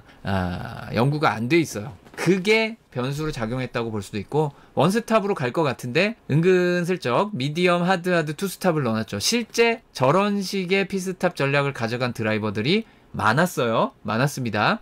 12랩쯤 피스탑을 했다는 건 투스탑을 가겠다는 거고, 이 중간 단계의 전략을 많이 따라갔는데 대부분 손해를 봤죠. 중간 단계 전략은 대부분 큰 손해를 봤습니다. 자, 그리고 피스탑 로스 타임 28초. 굉장히 긴 거 맞습니다. 하지만 이제 버추얼 세이프티카나 세이프티카에서는 10초의 이득을 얻을 수 있고요. 스타트 타이어를 딱 봤는데 탑 10에는 하드가 없고요. 탑 10 아래쪽에 하드 타이어로 출발한 드라이버가 5명 있습니다. 핀레인 스타트인 치노다는 그렇다고 하더라도 기본적인 이 원칙 이제 다들 배워서 아시죠? 같은 팀의 전략을 쪼갠다면 뒤쪽 그리드에서 출발하는 차를 하드로 더 단단한 타이어로 하는 게 기본이다. 이제 다 아시죠? 자, 그래서 예를 들어 페라리, 르클레가 앞이죠. 그래서 미디엄, 뒤라서 하드. 이게 경기 후반은 결과적으로 해밀턴에게 웃어주는 전략이 되어버렸지만요. 메르세데스도 러셀과 안토넬리, 미디엄과 하드 이렇게 가죠. 그리고 보톨레토는 미디엄, 후켄버그는 하드, 오콘은 미디엄, 베어먼은 하드, 베르스타펜은 미디엄, 치노다는 하드. 이렇게 전략을 나눌 때는 이렇게 뒤쪽에 있는 차를 단단한 타이어로, 여러 가지 상황을 고려했을 때 이 뒤쪽에서 하드로 출발하는 차가 훨씬 더 도박적인 것이기 때문에 전공법은 미디엄이 맞습니다. 이렇게 해서 레이스 출발을 했습니다. 여기서부터 중요 장면 설명은 스타트만 할 거예요. 나머지는 이제 세이프티카 상황에 대한 설명이니까 중요 장면 설명은 스타트만 할 겁니다. 이 스타트에서 하드 타이어가 생각보다 나쁘지 않았고요. 그 다음 선두권에서는 러셀이 스타트를 잘한 줄 알았는데 나중에 데이터를 보니까 러셀이 잘한 게 아니고 러셀은 그냥 보통이었고요. 베르스타펜과 피아스트리의 스타트가 느렸던 거였어요. 예, 베르스타펜과 피아스트리가 그런 일이 별로 없는 드라이버들인데 이번에 느렸어요. 느려가지고 스타트가 엉망이었고, 그러다 보니까 이게 아직 탐브렐로 시케인 가기 한참 전인데 중간에 죄송합니다. 코너를 좀 돌듯이 이렇게 1번 코너로 진입하는 거, 이게 핀레인 합류하는 지점입니다. 보시면 맨 앞에 있는 게 피아스트리고요. 이 바짝 붙어 있는 게 러셀입니다. 2등 러셀이죠. 그리고 베르스타펜이고요. 알론소입니다. 알론소가 베르스타펜까지 넘어갈 기세였어요. 이 두 명의 스타트가 이제 얼마나 엉망이었으면 이게 이쪽의 길이 만약에 열리면 알론소가 뭔가를 할 정도였습니다. 그러니까 알론소와 러셀이 스타트가 엄청나게 빨랐던 것도 사실 아닌데 오히려 스타트가 제일 빨랐던 게 하드 스타트 했던 해밀턴이에요. 지금 여기 있죠. 굉장히 스타트가 빨랐던 하드 스타트의 해밀턴이 르클레 뒤로 가고 있는 장면인데, 이 장면에서 피아스트리가 보기에 지금 눈앞의 위협은 러셀이었죠. 원래는 이게 당연히 눈앞의 위협, 내가 스타트를 잘 못했어. 그럼 눈앞의 위협은 베르스타펜이어야 하는데 눈앞의 위협이 러셀이 됐어요. 그리고 아마도 미러를 통해서 알론소까지 봤을 가능성이 있어요. 그리고 이쪽 친구들의 속도가 훨씬 빠르다라는 거를 알고 있었죠. 그런 상황에서 첫 번째 단계에 무슨 일이 있었냐면 이 코너를 돌아가면서 이 러셀을 푸시하면서 들어간 것 때문에 실제 뭐 브레이크를 밟거나 한 건 아닌데도 러셀이 피아스트리의 느린 움직임 때문에 움찔하면서 뒤로 한번 물러나게 되고, 그래서 알론소도 같이 밀려나요. 그리고 피아스트리가 여기에서 오른쪽으로 완전히 움직이는 대신 그냥 애매하고 무난하고 강력하지 않게 편안하게 부드럽게 브레이크를 밟고 1번 코너로 들어갑니다. 그랬더니 베르스타펜이 아주 멋진 장면이 나와버렸죠. 이제 스타트는 좀 안 좋았지만 이 장면에서 베르스타펜은 이미 준비가 돼 있었어요. 용감하게 브레이크를 늦게 밟으면서 들어왔는데 피아스트리가 못하는 거냐? 아니죠. 이거 기억하실지 모르겠지만 사우디아라비아에서 피아스트리가 했던 거를 생각해 보시면 돼요. 피아스트리도 원래 그렇게 하는 친구예요. 근데 이날은 웬일인지 안 했어요. 왠지 안 했습니다. 이게 이 안쪽이니까 브레이크를 밟는 게 더 어려운 거 맞는데, 그렇다고 하더라도 조금도 강하게 브레이크를 밟지 않고, 냉정하게 얘기하면 이거는 저의 뇌피셜이지만 베르스타펜이 이걸 돌 거라고 생각을 안 한 것 같아요. 안 했다고 생각을 합니다. 돌 거라고 생각을 했으면 저렇게 무난하게 들어가면 안 되거든요. 피아스트리는 이제 그냥 브레이크가 늦었다 뭐 이런 식으로 얘기를 했는데, 저 브레이크 빨랐다 이렇게 얘기를 했는데, 빨랐을 뿐만 아니라 너무 부드럽게 밟았어요. 그래서 베르스타펜이 큰 이득을 얻게 되죠. 여기에서 피아스트리가 베르스타펜에게 자리를 줘야 되느냐, 안쪽으로 추월할 때가 아니고 이건 바깥쪽으로 추월할 때죠. 그 경우에는 조금이라도 앞서 있느냐, 누가 보기에도 분명하게 조금이라도 앞서 있느냐가 중요한데, 자, 이것이 이제 베르스타펜이 탐브렐로 저기에요. 브레이킹 50m, 100m, 150m 저기 있죠. 아직 한참 멀었어요. 근데 여기가 피아스트리가 움찔을 하는 시점이에요. 이걸 돌기 전에. 그리고 러셀이 안쪽에 완전히 샌드위치가 돼 있죠. 못 움직이게. 그래서 러셀은 뭐 할 수 있는 게 없었어요. 여기에서 앞차의 움직임 때문에 어쩔 수 없이 브레이크를 더 일찍 밟아야 됐고, 러셀은 안쪽이라서 더 일찍 밟아야 됐고, 그것도 있고, 여기 뭐 택도 없습니다. 이거 2등도 아니고 3등이죠. 3등 자리 지킬 수나 있나 걱정되는 수준의 위치예요. 그런데 브레이크를 밟을 때 이미 아직도 한참 뒤죠. 이펙스가 저 앞에 있는데 아직도 한참 뒤인데 피아스트리는 이미 브레이크를 살살 밟고 있고, 근데 베르스타펜이 레이트 브레이킹을 강하게 밟으면서 자, 누가 봐도 앞이죠. 누가 봐도 앞입니다. 공간 줘야 됩니다. 현재 규정상 이렇게 베르스타펜이 누가 봐도 앞에 가 있는 상황이 바깥쪽으로 가면 바깥쪽으로 시야에 들어왔다라는 얘기예요. 그러니까 상대 피아스트리 입장에서 베르스타펜이 시야에 들어왔기 때문에 오른쪽에 공간을 줘야 됩니다. 그래서 사우디아라비아처럼 못하죠. 이게 피아스트리 시점인데 봤죠? 이때는 알았을 거예요. 아, 내가 실수했다. 본인이 실수했다는 것도 아마 자각을 했을 겁니다. 이때쯤은. 그리고 재밌는 거를 우리 졸리온 파머가 F1 유튜브에도 올라온 영상에 분석을 해줬는데 F1 TV에서는 좀 긴 영상 볼 수 있고요. 이제 이 분석을 보면 재밌는 게 있어요. 이게 뭐냐면은 르코네상스 랩입니다. 르코네상스 랩을 우리가 중계를 안 하기 때문에 많이들 못 보시지만 경기 전에 자력으로 그리드까지 오는 랩입니다. 그런데 바로 그리드 뒤쪽으로 오면 시동을 끄고 이제 그리드에 가서 서는 거고, 그게 아니면 다시 핀레인을 통과해가지고 또 달릴 수 있어요. 이거를 피아스트리는 3랩, 베르스타펜은 4랩을 달렸습니다. 르코네상스 랩입니다. 정찰 랩이라고 하는데 요거는 F1 용어집 보시면 용어집에 몇 페이지냐 나옵니다. 이런 어려운 단어도 나와요. 르코네상스 랩. 프랑스어에서 온 말입니다. 이거 군대 용어에서도 쓰는 말이에요. 이제 밀리터리 좋아하시는 분들은 다 알죠? 르코네상스. 정찰 랩인데 그 정찰 랩이라고 아마 검색을 하셔야 될 거예요. 정찰 랩으로 해놨나? 아마도. 네, 있네요. 정찰랩 205페이지에 있습니다. F1 용어집 좋은 책이죠. 아, 누가 썼는지 잘 썼어. 자, 오류도 많지만 자, 어쨌든 205페이지에 있습니다. 르코네상스 랩을 하는데 자, 보시면 거기서 1번 코너를 가는 거예요. 비교를 해보시면 파란색이 베르스타펜이고 빨간색이 피아스트리인데요. 1번 코너의 브레이킹을 애쉬 당초의 피아스트리는 일찌감치해요. 이게 문제가 있다는 게 아니에요. 르코네상스 랩의 프로그램은 굉장히 여러 가지 이유가 있기 때문에 뭐 다양한 실험들이 이루어지고요. 여기서 무리할 이유가 절대 없습니다. 지난 마이애미 그랑프리 스프린트 르코네상스 랩에 르클레가 사고가 난 거예요. 그겁니다. 르코네상스 랩이 그런 거예요. 사고 내면 안 되죠. 여기는 절대 안 되니까 무리하면 안 되고 그냥 이것저것 테스트라는 거예요. 실제 레이스에 쓸 타이어로 달리지도 않아요. 그런데 베르스타펜이 피아스트리보다 조금 늦게 브레이크를 밟는 첫 르코네상스 랩을 첫 코너에서 달렸었어요. 첫 코너를 공략하는 게 달랐었죠. 뭐 그건 그런가 보다 하는데 이거를 살살살살 진행을 하다가 마지막 르코네상스 랩입니다. 여기에서 베르스타펜이 파란 라인을 보면 뭔가 심상치 않죠. 이게 무슨 뜻이냐면 풀스로틀로 달리다가 피아스트리보다 훨씬 늦게, 그리고 여기서의 스피드는 레이스 스피드까지 도달했어요. 진짜 레이스에서 첫 코너 브레이킹 포인트까지 가서 속도를 거기까지 내서 거기서 풀 브레이킹을 강력한 브레이크를 밟습니다. 이거는 르코네상스 랩에서 잘 안 하는 거예요. 잘 안 하는 건데 이걸 해본 거예요. 그래서 이 첫 코너의 브레이킹 포인트를 잡는 게 스타트에서 매우 어렵거든요.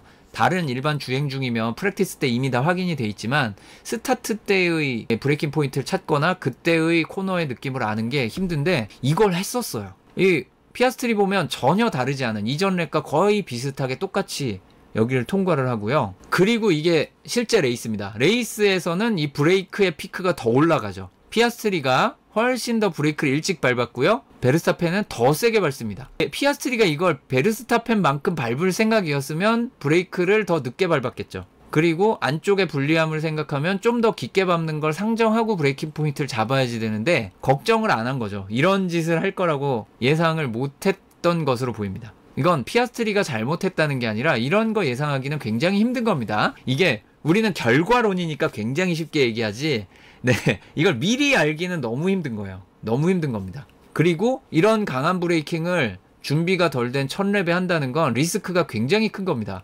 베르스타펜도 리스크를 안고 돌린 거예요. 이거 못 돌리면 우승 못한다라는 마인드로 돌린 거죠. 그런데 그게 통과했기 때문에 이 베르스타펜의 첫 랩 추월은 굉장히 큰 의미가 있는 멋진 장면이 된 겁니다. 그리고 그거는 이런 건 운으로 그냥 도박을 탁 던졌다가 아니라 준비를 하고 마음의 준비와 기술적인 준비가 있었고 그거를 도박수를 던졌고 그거를 수행할 수 있는 능력이 있었고 그러니까 박수를 쳐줘야 되는 거죠. 도박을 해서 땄다고 칭찬해 주는 게 절대 아닙니다. 자, 요걸 굉장히 큰 차이죠. 네, 굉장히 큰 차이입니다. 어느 정도는 위험한 거고 운이 따른 면도 있겠지만 네, 그냥 운이 따르는 게 아니다라는 거를 보여준 거고요. 그래서 자리가 바뀌었습니다. 그리고 이제 레이스 진행을 하게 되는데 이제 레이스에서는 큰 사고는 없었지만 두 대의 기술적인 미케니컬한 문제의 리타이어가 있었고요. 버추얼 세이프티카 한 번, 세이프티카 한 번 있었고, 이렇다 할 충돌도 없었어요. 보고된 충돌이 요거 하나예요. 사인스가 츠노다 추월해가는 과정에서 바퀴끼리 부딪힌 거. 다행히 차에 큰 파손은 없었던 것으로 보이고요. 이게 전부입니다. 그리고 이제 이거는 각 팀별로 봐야겠지만 일단 각 차들의 피스탑은 이렇게 되는데, 첫 번째 세이프티카 버추얼 세이프티카 때 피스탑 러시가 있었고, 두 번째 세이프티카 때 어느 정도의 피스탑 러시가 있는데 이때보다 흥하지 않았죠. 그리고 이 버추얼 세이프티카 피스탑 전에 이만큼의 피스탑이 있었어요. 여기 피스탑한 드라이버들은 냉정하게 얘기하면 손해를 본 거죠. 이건 손해 본 겁니다. 자, 그래서 누가 이득을 얻었고 누가 손해를 봤고, 거기에 그냥 모든 것이 단지 운이냐? 운도 있어요. 운도 정말 많이 따르는 경기였습니다. 하지만 모른다라는 것도 영향이 좀 있었고요. 자, 우선 앞부분을 보겠습니다. 맥클라렌은 더블 포디엄 피니시를 차지했으니까 좋긴 한데 폴 포지션에서 시작하고 우승을 놓쳤다는 점에서 아쉬움이 있는 것 첫 번째. 두 드라이버의 전략이 바뀌었음에도 그 서로 다른 전략을 수행하는 드라이버들의 성적을 최대화시키는데 정말 이것이 최선이었나? 그게 최선입니까? 라고 물어보고 싶은 레이스기는 합니다. 자, 우선 피아스트리의 경우를 보겠습니다. 피아스트리는 지난 마이애미 그랑프리와는 반대로 다른 차 뒤에서 오랜 기간을 달리게 되면서 더티에어에서 고생을 하게 됩니다. 그리고 랩타임이 영 좋지 않아요. 그래서 비교적 이른 시점, 누가 봐도 투스탑인 시점에 첫 피스탑을 단행을 합니다. 그런데 이거는 르클레의 피스탑이 영향을 분명히 줬어요. 여기 보시면 여기서 르클레가 피스탑을 하게 되는데, 피스탑을 하고 나와서 엄청난 속도를 냅니다. 앞에 있는 차들, 이 팀들이 다 입틀막을 할 정도의 엄청난 속도를 르클레가 보여줬어요. 그런데 이거는 사실상 언더컷이고, 여기 거의 뭐 7, 8대 차이가 나는데도 이거 서너 랩만 더 지나면, 여기에서 안 들어가고 서너 랩 더 지나가면 르클레 뒤로 들어가는 포지션이 돼요. 아니, 내가 지금 선두를 다투고 있었는데 Q3도 못 온 차에 뒤로 들어간다고? 난리 나죠? 현재 타이어 상태 안 좋아. 그리고 원스탑은 정말 앰비셔스하다. 투 앰비셔스하다. 그 얘기 팀라디오 나왔었죠. 과하게 야심찬 계획인 것 같다. 하면서 그 얘기가 나온 거. 이미 타이어 상태가 안 좋고 기록 떨어지고 르클레의 위협이 있어요. 그러면 이 피스탑은 충분히 이해할 수 있는 피스탑입니다. 이해할 수 있죠. 그래서 피스탑을 했어요. 그래서 르클레 앞으로 나옵니다. 그러니까 르클레 이슈는 해결을 했고, 어쨌든 타이어 이슈도 어느 정도 해결을 한 것 같아. 근데 문제는 노리스는 아직 멀쩡히 여기 잘 달리고 있었고, 피아스트리 들어갔을 때 2위로 나오는데, 피아스트리와 노리스의 랩타임이 냉정하게 얘기해서 큰 차이가 안 났어요. 여기 타이어 교체하고 나온 하드와 오래 사용한 미디엄의 차이가 별로 안 나. 아까 얘는 랩타임이 점점 안 좋아지고 타이어 상태 안 좋아서 들어갔다면서요. 근데 이상하게 교체를 했는데 뭐 별로 나아진 게 없다? 르클레가 보여준 것 같은 그런 랩타임으로 달리는 그런 아름다운 상황이 거의 안 나오는 거예요. 이거는 잘못 선택했다라고 얘기할 수는 없는 게, 몰랐죠. 이럴 줄 누가 알았겠어요. 아까도 말씀드렸듯이 C4와 C5를 조합해서 하는 레이스라는 것 자체가 너무나 생소한 겁니다. 모두에게. 엔지니어도 그렇고 드라이버도 그렇고 이상 예상을 못한 거예요. 이때쯤은 다들 느꼈겠지. 이거 뭔가 잘못했다. 아마 다들 알았을 겁니다. 이상하다? 여기 피스탑을 먼저 한 차들이 왜 안 빠르지? 빨라야 되는데? 라는 생각이 그렇게 나온 거죠. 그런 상황에 이제 오콘이 멈춰서면서 버추얼 세이프티카가 한 랩 반 정도 나옵니다. 그런데 버추얼 세이프티카도 세이프티카와 마찬가지로 10초 정도 시간 이득을 얻게 되기 때문에 노리스가 여기에서 큰 이득을 얻고 피스탑을 하죠. 그런데 노리스가 여기서 피스탑을 했다는 얘기는 노리스는 끝까지 갈 수 있는 상황이라고 생각한 거죠. 이게 원스탑이잖아요. 여기가 경기의 중간보다는 조금 앞쪽이었기 때문에 갈 수 있다고 봤어요. 이때만 해도 갈 수 있다고 볼 수 있는 상황인데, 그러면 이 피아스트리는 일찍 했잖아요. 나는 이걸로는 끝까지 못 가. 그러면 나도 이 타이밍에 바꿔야지. 10초 이득 봐야지. 라고 해서 피아스트리도 또 바꾼 거예요. 그래서 노리스와 피아스트리 순위로 달리게 되고, 그건 괜히 한 번 더한 셈이 된 거잖아요. 피아스트리 입장에선 타이어 수명은 사실상 같은 건데 둘이 여기서 하고 괜히 또 해가지고, 노리스는 이거 한 방이고요. 그래서 손해를 본 상황이 됐습니다. 자, 그래서 굉장히 안타깝습니다. 그래서 여기에서 이슈가 있다면 있는 거였는데, 이거는 예상할 수 없는 거였다. 피아스트리가 이 손해보는 장면은 예상할 수 없는 거였기 때문에 충분히 이해할 수 있습니다. 그 다음 문제는 이제 또 어디서 발생하느냐. 안토넬리의 차가 멈춰서면서 세이프티카가 나왔을 때입니다. 그때 노리스는 피스탑을 했어요. 그리고 이 타이어는 스크럽을 시켜놨던, 긁어놨던 타이어고, 피아스트리는 피스탑을 안 하고 남습니다. 전략을 갈랐어요. 여기서부터 사실 전략이 통일이 될 수도 있었는데 갈렸습니다. 노리스는 들어갔고 피아스트리는 안 들어갔어요. 자, 그러면 맥라렌에서 이거 팀에서 정리한 전략이 맞냐라는 거 조금 머리가 복잡해지는 분들이 계실 겁니다. 계십니다. 그런 생각이 들어도 정상이죠. 분명히 똑같은 전략으로 가는 상황이었는데 한 명만 피스탑 시켜서 자리를 바꿨어. 그러면 그 바뀐 애가 그 뒷자리에 영환이 있어서 원래는 2위 노리스 3위 피아스트리인데 이걸 얘만 피스탑을 시켜서 자리 바꿨어요. 2위 3위.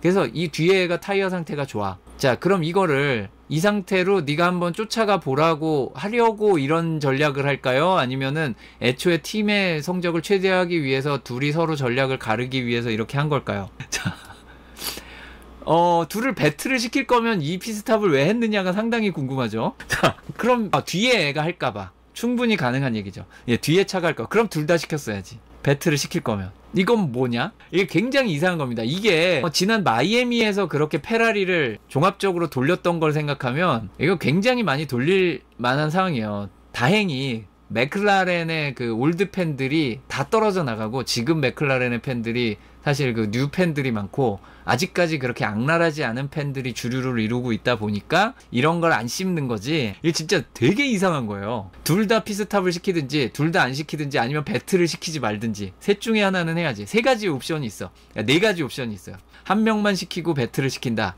둘 다 피스탑을 시키고 배틀을 시킨다. 한 명만 시키고 전략적으로 조절한다. 이런 게 있는데 진짜 말도 안 되는 선택을 한 겁니다. 그래서 제가 말씀을 드린 거예요. 이게 너무 이상하잖아요. 그러니까 노리스가 뒤에서 갑자기 100분 토론 또 시작했잖아요. 기억나시죠? 100분 토론을 노리스가 합니다. 자, 이제 우리 팀으로서 생각을 해보자. 내가 이거를 피아스트리랑 배틀을 하면서 이렇게 갔을 경우 내가 이제 시간적으로도 힘들지만 이제 타이어도 소모하고 우리가 베르스타펜을 잡는 어택을 해야 되는데 이걸 설명하고 있는 것 자체가 이상한 거예요. 사실상 작년 헝가리랑 비슷한 거죠. 어떤 의미에서. 아니면은 노리스한테 이 베르스타펜을 잡는 어택을 시키기 위해 이 타이어를 교체를 시켰으니 피아스트리가 바로 자리를 넘겨줘라라고 팀오더를 내릴만 하잖아요. 지난해 헝가리 같은 식으로 하면. 네. 하지만 피아스트리에겐 그런 오더가 내려지지 않았고요. 파파야 룰만 살아남았습니다. 어쨌든 그렇고요. 이상하게 볼 수 있답니다. 그래서 맥라렌이 잘못했다는 거냐? 저는 이상했다라 그랬지 잘못했다고는 안 했습니다. 굉장히 이상해요. 굉장히 이상한데 잘못한 건 아니죠. 어차피 똑같아요. 맥라렌의 성적은. 네, 그래서 네, 그렇습니다. 이상해요. 네, 근데 잘못했다고 욕할 건진 모르겠는데 바꿔서 얘기하면 다른 팀에서도 이런 종류의 일이 있을 때 우리가 좀 어느 정도는 이해해주고 좀 그럴 수도 있지 라고 해줘야 되지 않나 라는 생각을 한 겁니다. 고요. 결과적으로 노리스의 그 100분 토론 같은 그 팀 라디오에도 불구하고 아무 얘기도 없자 노리스가 직접 배틀을 걸고 피아스트리가 곱게 안 보내주죠. 그리고 추월을 다 했더니 한 6, 7초 차이가 5, 6초 차이가 났었어요. 이 베르스타펜은 달아났죠. 한참 전에 달아났습니다. 그리고 타이어도 소모했죠. 그러면 노리스가 피아스트리를 따라가는 건 현실적으로 무리였고 더 큰 문제는 보내줬어도 잡았을지 잘 모르겠어요. 베르스타펜이 워낙 레이스 페이스가 좋았고 클린 에어로 맨 앞에 달리고 있었기 때문에 그런 의미에서 제가 이게 이상하긴 하지만 잘못됐다라고는 얘기를 안 하는 겁니다. 네. 그렇고요. 다음 맥클라렌은 그랬습니다. 어쨌든 더블 포디엄은 했어요. 우승은 놓쳤지만 막스 베르스타펜은 달아났는데 다시 한번 말씀드리면 냉정하게 얘기해서 보내줬어도 노리스가 잡으리란 보장이 없었어요. 100% 잡는다면 아마 보내줬겠지. 100% 잡는다는 게 그렇게 없잖아요. 사실. 자, 그 다음 단계 페라리입니다. 이번에는 퀄리파잉이 거의 폭망이었죠. Q3에 진출을 못했기 때문에. 물론 격차 적었고요. 페라리의 그 아쉬운 부분이 있어요. 그런데 이번에 알려진 바로는 그 아쉬운 부분의 일부를 해결을 했다라고 합니다. 일부. 그러나 대부분은 아직 해결을 못했어요. 일부는 어떤 솔루션을 찾았다라고 하는데 라이드 하이트를 아직도 높게 가져가고 있죠. 자, 레이스 스타트. 르클레 해밀턴은 반응이 좋았지만 첫 랩에는 일단 한 계단 뒤로 내려갔다가 다시 올라갑니다. 그리고 르클레는 앞에 가슬리, 저는 피라텔라에서 배틀했나 했는데 가슬리가 그냥 혼자 나갔죠. 그러면서 이제 순위도 끌어올리고 잘 나갑니다. 그러다가 이 르클레가 초 공격적인 피스탑 전략을 합니다. 어떻게 보면 이게 피아스트리에게 더 안 좋은 결과를 가져온 건데 르클레가 굉장히 일찍 타이어 교체를 해요. 이때 르클레도 물론 타이어 상태가 영 좋지 않았던 건 맞지만 안 해도 됐었어요. 안 해도 됐는데 들어갔습니다. 이거는 대규모 언더컷을 노린 거고 실제로 여기 다시 피스탑을 하는 상황을 생각해 보면 이득을 봤어요. 르클레는 이득을 본 게 맞습니다. 그 중간에 일찍 피스탑한 차들이 여기 버추얼 세이프티카 나와서 손해봤어요 라고 얘기했는데 그 중에 빨리 한 친구는 이득을 얻죠. 그 중에 늦게 한 친구가 손해를 크게 보는 거고, 그래서 르클레르는 어느 정도 이득을 봤습니다. 근데 안타까운 건 해밀턴은 피스탑을 안 하고 여기서 공짜 피스탑을 하게 되잖아요. 그리고 처음에 엄청난 속도를 내면서 잘 달리다가 이 버추얼 세이프티카 나오기 한 몇 랩 전부터는 랩 타임 차이가 별로 안 나요. 아까 얘기한 피아스트리 노리스 건과 똑같은 상황이 여기도 펼쳐졌습니다. 심지어 이건 오래돼서 헉헉돼야 되는, 아까 내가 헉헉댔던 미디엄이 아니지, 오래돼서 헉헉돼야 되는 하드인데 여기 얼마 안 쓴 하드와 비교해가지고 랩타임 차이가 안 나. 이상하잖아요. 이 C45로 레이스하기 이렇게 힘든 겁니다. 그리고 피스탑을 공짜로 하게 되죠. 르클레도 이거 놓칠 수 없다고 공짜 피스탑을 합니다. 그리고 순위가 결과적으로 바로 추월을 하고 이렇게 나란히 달리게 돼요. 여기서는 7, 8위, 여기서는 5, 6위로 달리게 됩니다. 큰 이득을 받죠. 그리고 세이프티카 상황이 나왔을 때 여기 재밌는 부분이 하나 있는데, 해밀턴이 뒤도 안 돌아보고 바꿉니다. 하드로 바꾸게 되고, 이때 르클레가 소프트로 바꿀 것이냐. 처음에 이제 중계 방송에는 간단한 얘기만 나갔었죠. 소프트 타이어, 새 소프트가 있긴 한데 남은 랩이 17랩이다. 이거 어쩔 거냐. 이제 그 상황에서 이제 뭐 다른 드라이버의 타이어 얘기를 하고 막 그런 부분이 나오는데, 생각보다 진지하게 얘기가 오갔고 소프트 타이어로 교체를 결정을 했었습니다. 놀랍게도 결정을 했었어요. 그런데 르클레는 해밀턴이 앞에서 피스탑을 안 하는 줄 알고 소프트로 바꾸려고 박스를 날렸어요. 소프트로 바꾸는 거. 그래서 우리 볼 뻔했어요. C6 레이스에서 달리는 거 볼 뻔했었습니다. 그런데 르클레가 보는데 해밀턴이 앞에서 들어가는 거야. 여기에서 르클레가 결정을 바꾸죠. 왜냐하면 다른 차 뒤에 오래 서서 시간을 잃을 거면 안 하는 게 맞다. 그래서 순위를 한두 개 더 잃을 수 있기 때문에 여기 멈춰서서 그건 안 들어가는 게 맞다라고 안 들어갔습니다. 해서 이거를 바꿨는데, 이런 식으로 얘기를 하는 거는 굉장히 잘한 겁니다. 지금 이 브라이언 보츠와 르클레는 생각할 수 있는 옵션을 다 생각했고요. 우는 정말 지질이 안 따랐지. 우는 지질이 안 따른 경기입니다. 르클레 입장에서는 불운한 경기가 맞는데, 언럭키 드라이버 인 더 F 월드 한 그 누구보다는 괜찮을지 몰라도 운 안 좋은 거 맞는데, 그 상황에서 옵션들을 다 생각을 했고 1대 19잖아요. 해밀턴도 포함해가지고 그 상황에 정말 빠르게 대응을 해서 손해를 안 보는 선택을 한 거예요. 그래서 굉장히 잘한 겁니다. 그런데 티포시 중에는 이것도 욕을 하는 사람들이 있어요. 오락가락 한다고. 이거는 오락가락이 아니죠. 여러 가지 옵션을 보고 급변하는 상황에 정말 빠르게 대처를 잘한 거지. 이게 물론 진짜 무조건 부정적으로만 보려는 마음이 있으면 그렇게 보일 수도 있겠습니다만, 상황이 바뀐 거잖아요. 정말 이런 위험한 전략인데, 도박적인 전략이지만 6등을 할 거면 좀 도박적인 소프트 해볼 수 있다까지 결정을 해가지고 하는데, 그게 6등이 아니라 더 뒤에서 출발하면 손해가 더 크니까 오히려 위험성이 더 커지고, 남의 뒤에 서 있다가 자리를 더 뺏겨서 더 뒤에서 출발하면 의미 없으니까 그냥 남는다는 것까지를 몇 초 안에 다 결정을 했잖아요. 얼마나 잘했어. 이건 잘한 겁니다, 진짜. 근데 이 얘기를 풀 버전을 듣고 욕을 하는 사람들이 있는데, 그분들이 틀렸다라기보다는 좀 긍정적으로 봐주셨으면 좋겠다라는 의미입니다. 이건 저는 너무 페라리가 잘하는데? 이제 점점 어떻게 보면 레이스 엔지니어랑 익숙해지는 과정이잖아요. 르클레도 아직 1년 안 되지 않았나요? 브라이언 보치랑 같이 된 지 1년 안 됐을 것 같은데, 당연히 해밀턴도 얼마 안 됐고 점점 잘 돼가고 있는 것 같아요. 그래서 잘 했습니다, 대처를. 그리고 이제 피스탑을 한 해밀턴은 7위로 들어오죠. 7위로 세이프티카 리스타트를 하고, 르클레는 4위에서 리스타트를 하는데, 러셀을 추월을 하고 다 따라붙는 동안 르가 어떻게든 막아냅니다. 그리고 이제 여기에서 논란의 장면이 하나 펼쳐지죠. 알본이 르클레를 추월을 시도하는 순간 르클레가 강력히 팔꿈치를 내딛는 1번 코너에서 피아스트리가 1000렙의 베르스타펜에게 할 수도 있었던 그 방어를 르클레가 했어요. 그리고 알본이 트랙 밖으로 밀려납니다. 그래서 트랙 밖으로 밀려나서 당연히 복귀하면서 속도도 느려졌고 자세 잡아야 되는 동안 해밀턴이 지나가 버리죠. 그리고 그 다음 랩에 해밀턴과 르클레가 자리를 바꿔요. 이 장면, 냉정하게 얘기하면 이 불만이 이해가 됩니다. 정말 알본이 아까 1000렙의 베르스타펜만큼 확실히 앞까지 머리를 내밀었었냐에 살짝 물음표가 붙어요. 사이드 바이 사이드이긴 한데 바깥쪽으로 추월하는 차는 확실히 머리를 내밀어야 되는데 약간 애매하긴 해요. 그래서 스튜어드가 조사를 할 만한데 어느 정도 그 리플레이를 돌려본 팀에서는 머리를 내밀었다라고 느끼는 장면이 있었던 것 같고, 그렇다면 스튜어드가 페널티를 줄 수 있는 부분이기 때문에, 그렇다면 경기 끝나고 더 손해 볼 수 있으니까 알본에게 자리를 돌려줘라라는 메시지가 나중에 나옵니다. 그런데 이거 진짜 10초 페널티 먹으면 진짜 안 좋아질 수 있기 때문에 돌려주라고 한 건 맞습니다. 근데 요거를 음모론적 입장에서, 자 이제 페라리 팬 티포시가 아니고 윌리엄스 팬 입장에서 음모론적 입장으로 접근을 하면 무슨 얘기가, 이거 실제 나오고 있는 얘기입니다. 인터넷에서, 커뮤니티 해외에서 나오는 얘기인데, 일부러 저런 거다, 일부러. 그러니까 르클레는 어차피 알본을 못 막을 거기 때문에 해밀턴이 알본을 바로 넘어갈 수 있게 도와주기 위해서 일부러 무리한 방어로 트랙 밖으로 밀어내고 나중에 돌려주고, 생각해보니 해밀턴만 곱게 넘어간 데가 된 상황을 만든 거다 라는 음모론이 있습니다. 증거가 필요합니다. 증거가. 결론적으로는 그런 가능성이 없다라고는 할 수 없는데 증거가 필요합니다. 이런 건. 네, 증거가 필요하죠. 정말 페라리가 그렇게까지 할 수 있다고요? 아닙니다. 그렇죠. 좋아졌을 수도 있죠. 페라리가 이거야말로 20년 전의 모습을 되찾은 건데, 페라리가 그런 게 가능하다면 20년 전엔 진짜 했을 수도 있는 정말 심증이 가는 장면이 많이 있었거든요. 20년 전의 페라리엔.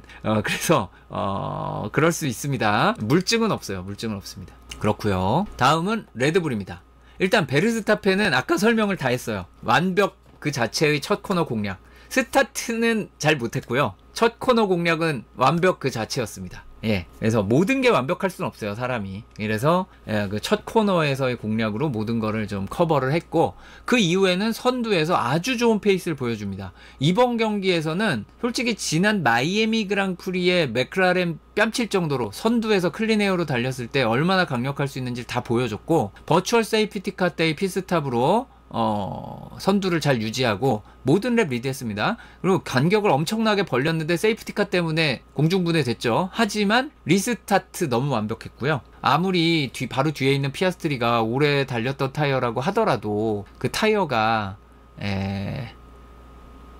어떻든 좀 리바짜 공략할 때 타이밍을 많이 뺏기긴 했어요. 피아스트리가 정말 많이 놓쳤습니다. 그건 베르스타펜이 잘한 거죠. 무슨 피아스트리가 못해서 그랬겠습니까? 베르스타펜이 잘 뺏었고, 그리고 패스티스 트랙 기록하고 우승까지 차지했습니다. 폴 포지션 빼곤 다 가져갔어요. 반면에 이제 츠노다 같은 경우에는 피트 스타트를 했는데 하드 타이어로 오래 달리면서 이득을 좀 얻었고, 스타트에서 하드로 달리면서 버추얼 세이프티까지 피스탑 안 한 드라이버들이 다 이득을 얻었죠. 그리고 츠노다도 그 이득을 얻은 드라이버 중에 한 명입니다. 그리고 순위권까지 순항을 하게 되는데, 이때 사인스하고 부딪혔던 장면은 좀 츠노다가 엄격한 스튜어드였으면 페널티 받을 수도 있는 상황이었습니다. 예, 그러나 그렇게 엄격한 스튜어드가 아닌 거 우리는 잘 알고 있었죠. 자, 웬만한 건 그냥 넘어가는 스튜어드이기 때문에, 프랙티스부터 보신 분들은 다 아실 거예요. 프랙티스 퀄리파잉 다 뭐만 나오면 노퍼더 액션이야. 그냥 엔간하면 그냥 넘어가자 하는 스튜어드들이었기 때문에 넘어갔습니다. 거의 다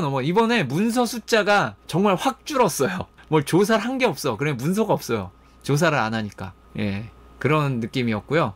좀 괜찮은 것 같습니다. 이제 진짜 사건만 조사하고 이게 좋은 것 같아요, 저는. 그리고 마지막에는 이제 순위를 잘 유지하면서 이 미디엄으로 끝까지 갔거든요. 여기서 피스탑을 안 했어요. 이 선택도 좋은 거죠.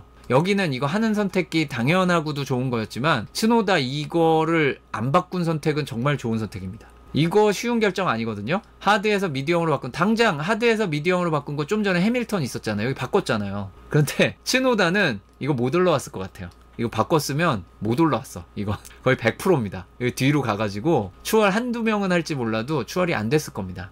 남의 차 뒤에서 레드불이 그런 건지 츠노다만 그런 건지 모르겠는데, 이제 추격하고 추월하는 게 많이 힘들어 보였어요. 그래서 이건 뒤로 가면 안 되는 거였고 아주 현명한 선택이었습니다. 다음은 메르세데스입니다. 메르세데스.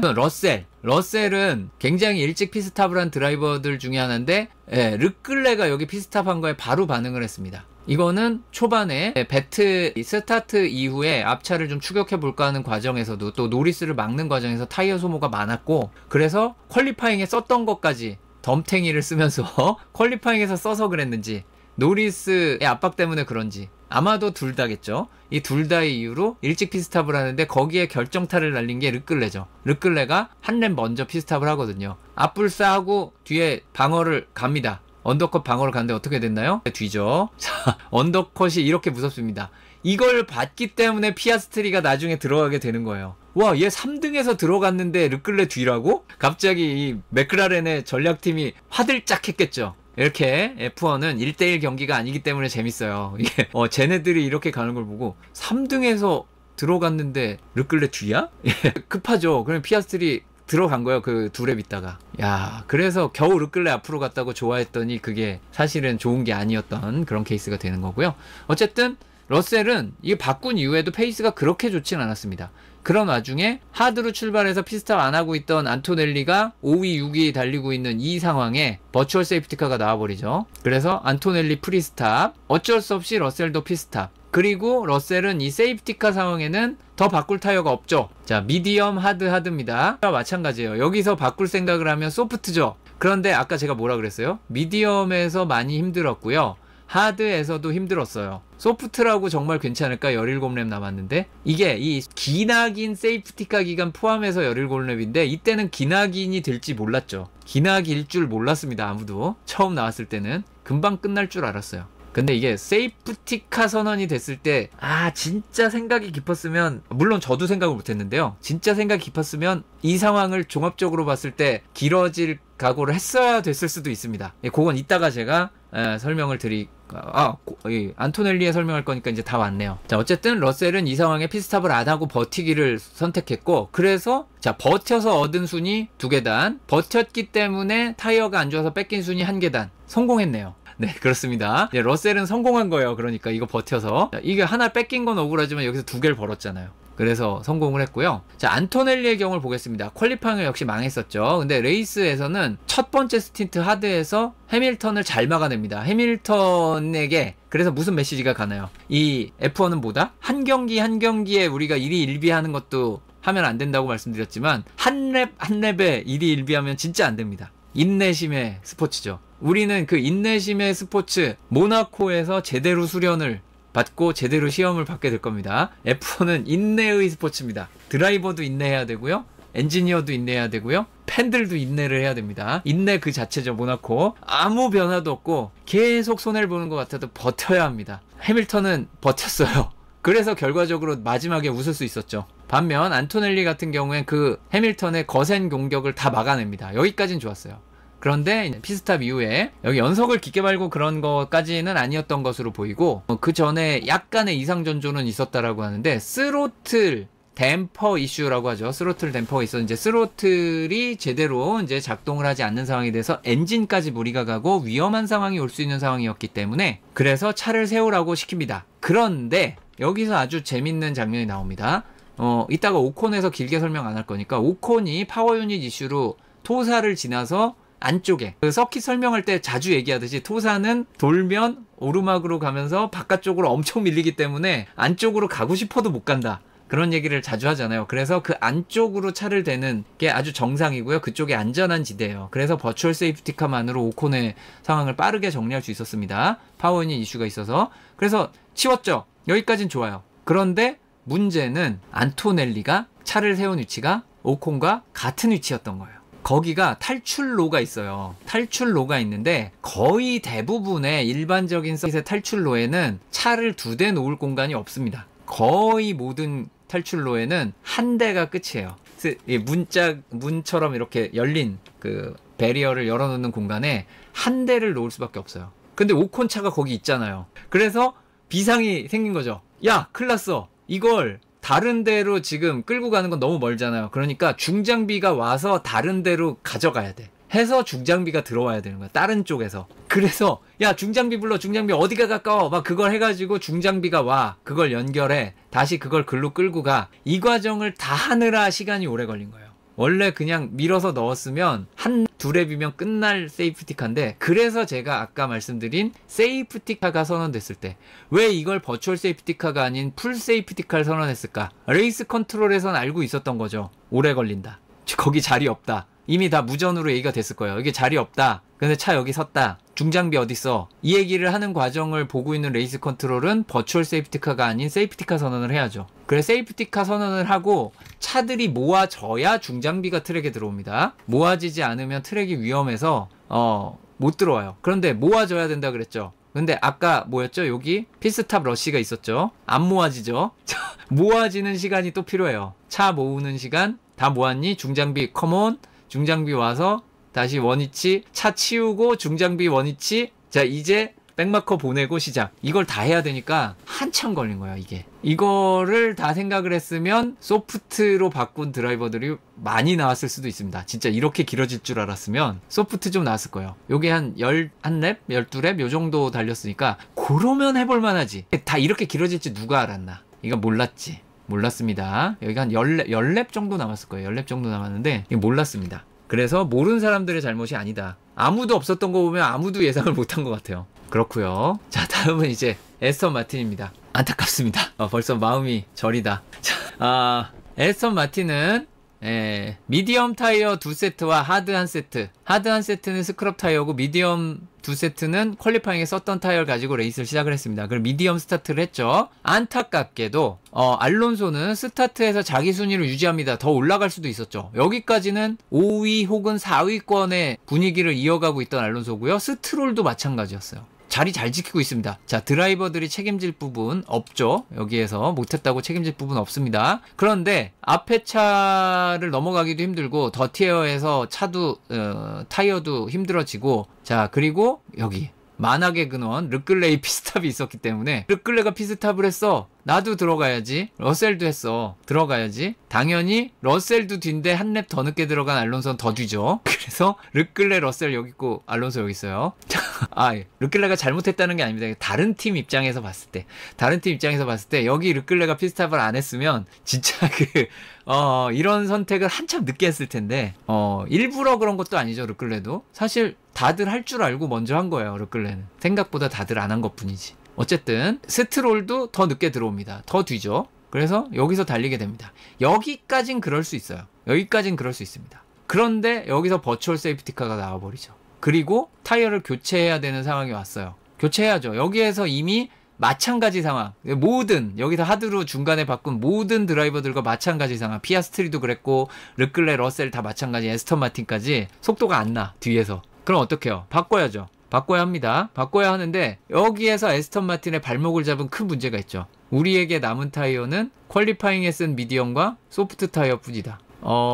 굉장히 안 좋은 것과 매우 안 좋은 것들 중에 하나를 골라야 되죠. 굉장히 안 좋은 것과 지독하게 안 좋은 것 중에 골라야 돼요. 그래서 에스턴 마틴의 선택은 둘 다 안 고르는 걸 선택합니다. 자, 둘 다 안 골라요. 그래서 안 바꿉니다. 근데 이 선택은 제가 보기엔 좀 잘못된 것 같아요. 여기서 미디엄 쓰고 또 안 되면 나중에 소프트 쓸까고를 하는 게 맞았지 않나 싶어요. 이거 손해를 너무 많이 봤어요. 여기 안 바꿔가지고. 미디엄을 쓰고, 왜냐하면 이때 하드에서 미디엄으로 바꾼 드라이버들이 엄청나게 많았거든요. 엄청나게 많았기 때문에 이 미디엄, 에스턴 마틴은 타이어의 부담을 적게 주는 차로 많이 알려져 있으니까 버티기를 바라는 게 낫지. 그 하드가 이미 상태 안 좋은데 이거 안 바꾸는 게 맞나? 라는 생각이 들고요. 그래서 이게 열린 문이 된 겁니다. I'm the unluckiest driver in the F-word world 나오죠. 그리고 세이프티카가 나옵니다. 이때 알론소는 여기서라도 소프트 얘기를 했었어요. 알론소도 얘기를 했었습니다. 알론소도. 그러나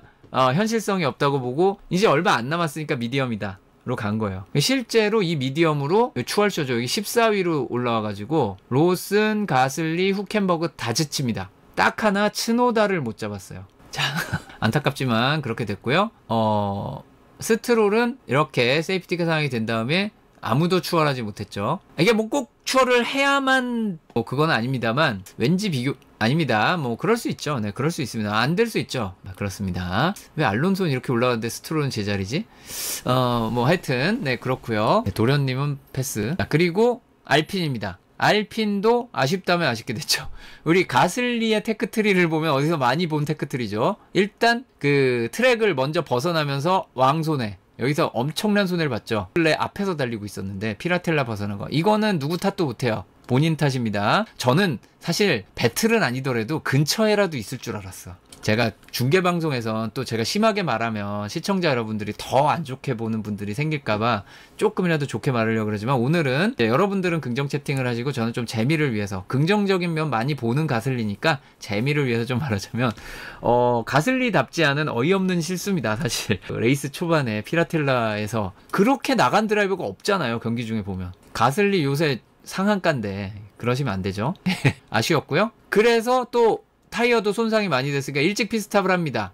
르클레와 거의 같은 타이밍이에요. 안타깝습니다. 이 타이밍에 하드로 바꿔서 잘 된 친구가 없죠. 이번 경기에서는 이 타이밍에 보통은 이렇게 일찍 바꾼 드라이버 중에 몇 명은 이득을 얻거든요. 이번에 그딴 거 없었어요. 이 타이밍에 들어간 친구들은 다 손해. 그래서 여기까지 이렇게 고생을 하면서 달리다가 버추얼 세이프티카에 피스탑을 합니다. 콜라핀토는 어땠나요? 미디엄 스타트를 했는데 안 바꾸고 좀 버텼어요. 여기까지 좋았어요. 좀만 더 버티지. 이거를 만약에 이 버추얼 세이프티카까지 버텼다면 콜라핀토는 그 극성 팬들이 원하는 결과물을 낼 수 있지 않았을까 생각이 듭니다만 참지 못하고 여기에서 피스탑을 하고 최하위로 갑니다. 그런데 아까 제가 잠깐 설명드렸죠. 요 버추얼 세이프티카보다 그래도 좀 오래전에 피스탑을 하면 그나마 괜찮은데 가까우면 손해가 크다. 가까웠죠. 손해죠. 손해가 더 컸어 이 친구는. 그래서 이상하게 가슬리가 손해를 많이 본 것 같은데 가슬리가 여기서 한 번 더 피스탑을 하고도 바로 콜라핀토 뒤에요. 그리고 여기서 피스탑을 했으니까 여기서 한 친구도 또 하는데 콜라핀토 한 번 더 하죠. 무난한 투스탑 피스탑으로 딱 교체를 해버립니다. 그리고 가슬리는 날아오르죠. 저는 갑니다. 그리고 여기서 피스탑을 안 하면서 순위를 많이 벌었는데 한 자리 뺏겼으니까 알론소 한 명만 보내줬습니다. 그러니까 가슬린 잘했어요. 바꿔서 말하면 모든 걸 잘 풀어갖고 불운이 따르는 게 있었지만 그걸 잘 커버했지만 여기 벗어난 게 치명적이었다 라고밖에는 말할 수 없는 가슬리입니다. 이게 포인트를 날린 거예요. 다음엔 안 그럴 겁니다. 가슬리 잘하는 친구예요. 최소한 7등은 할 수 있지 않을까 추측을 해보고요. 콜라핀토는 뭐 페이스가 별로 안 좋았기 때문에 아주 나빴냐면 그건 아니고요. 중하위권에서 그냥 무난한 수준을 달려줘서 굉장히 긍정적이었습니다. 다음은 하스. 오콘은 스타트를 미디엄으로 했지만 뒤로 밀린 데다가 이 파워 유닛 이슈까지 있었기 때문에 결국 차를 멈추게 됩니다.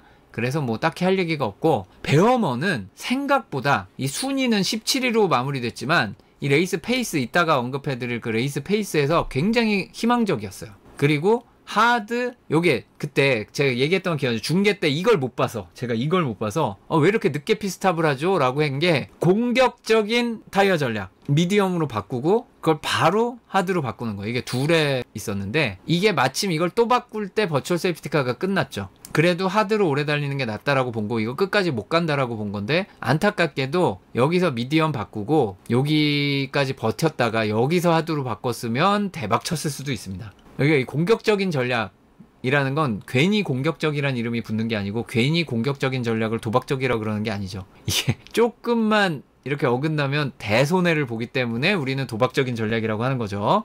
미디엄을 버리는 전략. 하드에서 미디엄 하드. 딱 좋았는데 이렇게 여기서 세이프티카가 나와버려서 안토넬리의 차에 문제가 생길 줄 어떻게 예상을 하겠습니까 다들. 문제 안 생길 줄 알고 가는 거죠. 자, 반면에 아이작 하자는 데이득 그 자체입니다. 데이득 그 자체 보면 미디엄 스타트를 했는데 온갖 유혹을 뿌리치고 안 들어가요. 이게 대단한 겁니다. 뒤에 하드를 쓰면서 점점 좋아진 드라이버들이 압박을 하는데 자 르클레 저 뒤에 가슬리 포함해서 르클레 러셀 막 알론소 들어가는데 버텨 아이작 하자 안 들어갔어요. 그게 9위라는 이 포인트를 준 겁니다. 이거 버텼기 때문에 잘 보면 버추얼 세이프티카에 손에 하나도 안 보고 피스탑 딱딱 해요. 그런데 추월당하죠. 이거 2등 못 봤으면 포인트 못 땄죠. 페이스가 안 됩니다. 이게 포인트 딸 페이스가 아닌 차예요. 지금 레이싱 불스가 이걸 딱딱 이렇게 하니까 정말 완벽 그 자체죠. 그래서 좋았고 반면 로스는 어떻습니까? 팀에서 스타트 잘해서 잘 달리고 있었어요. 아이작 하잔 순위 뺏겼잖아요. 로스는 안 뺏겼어요.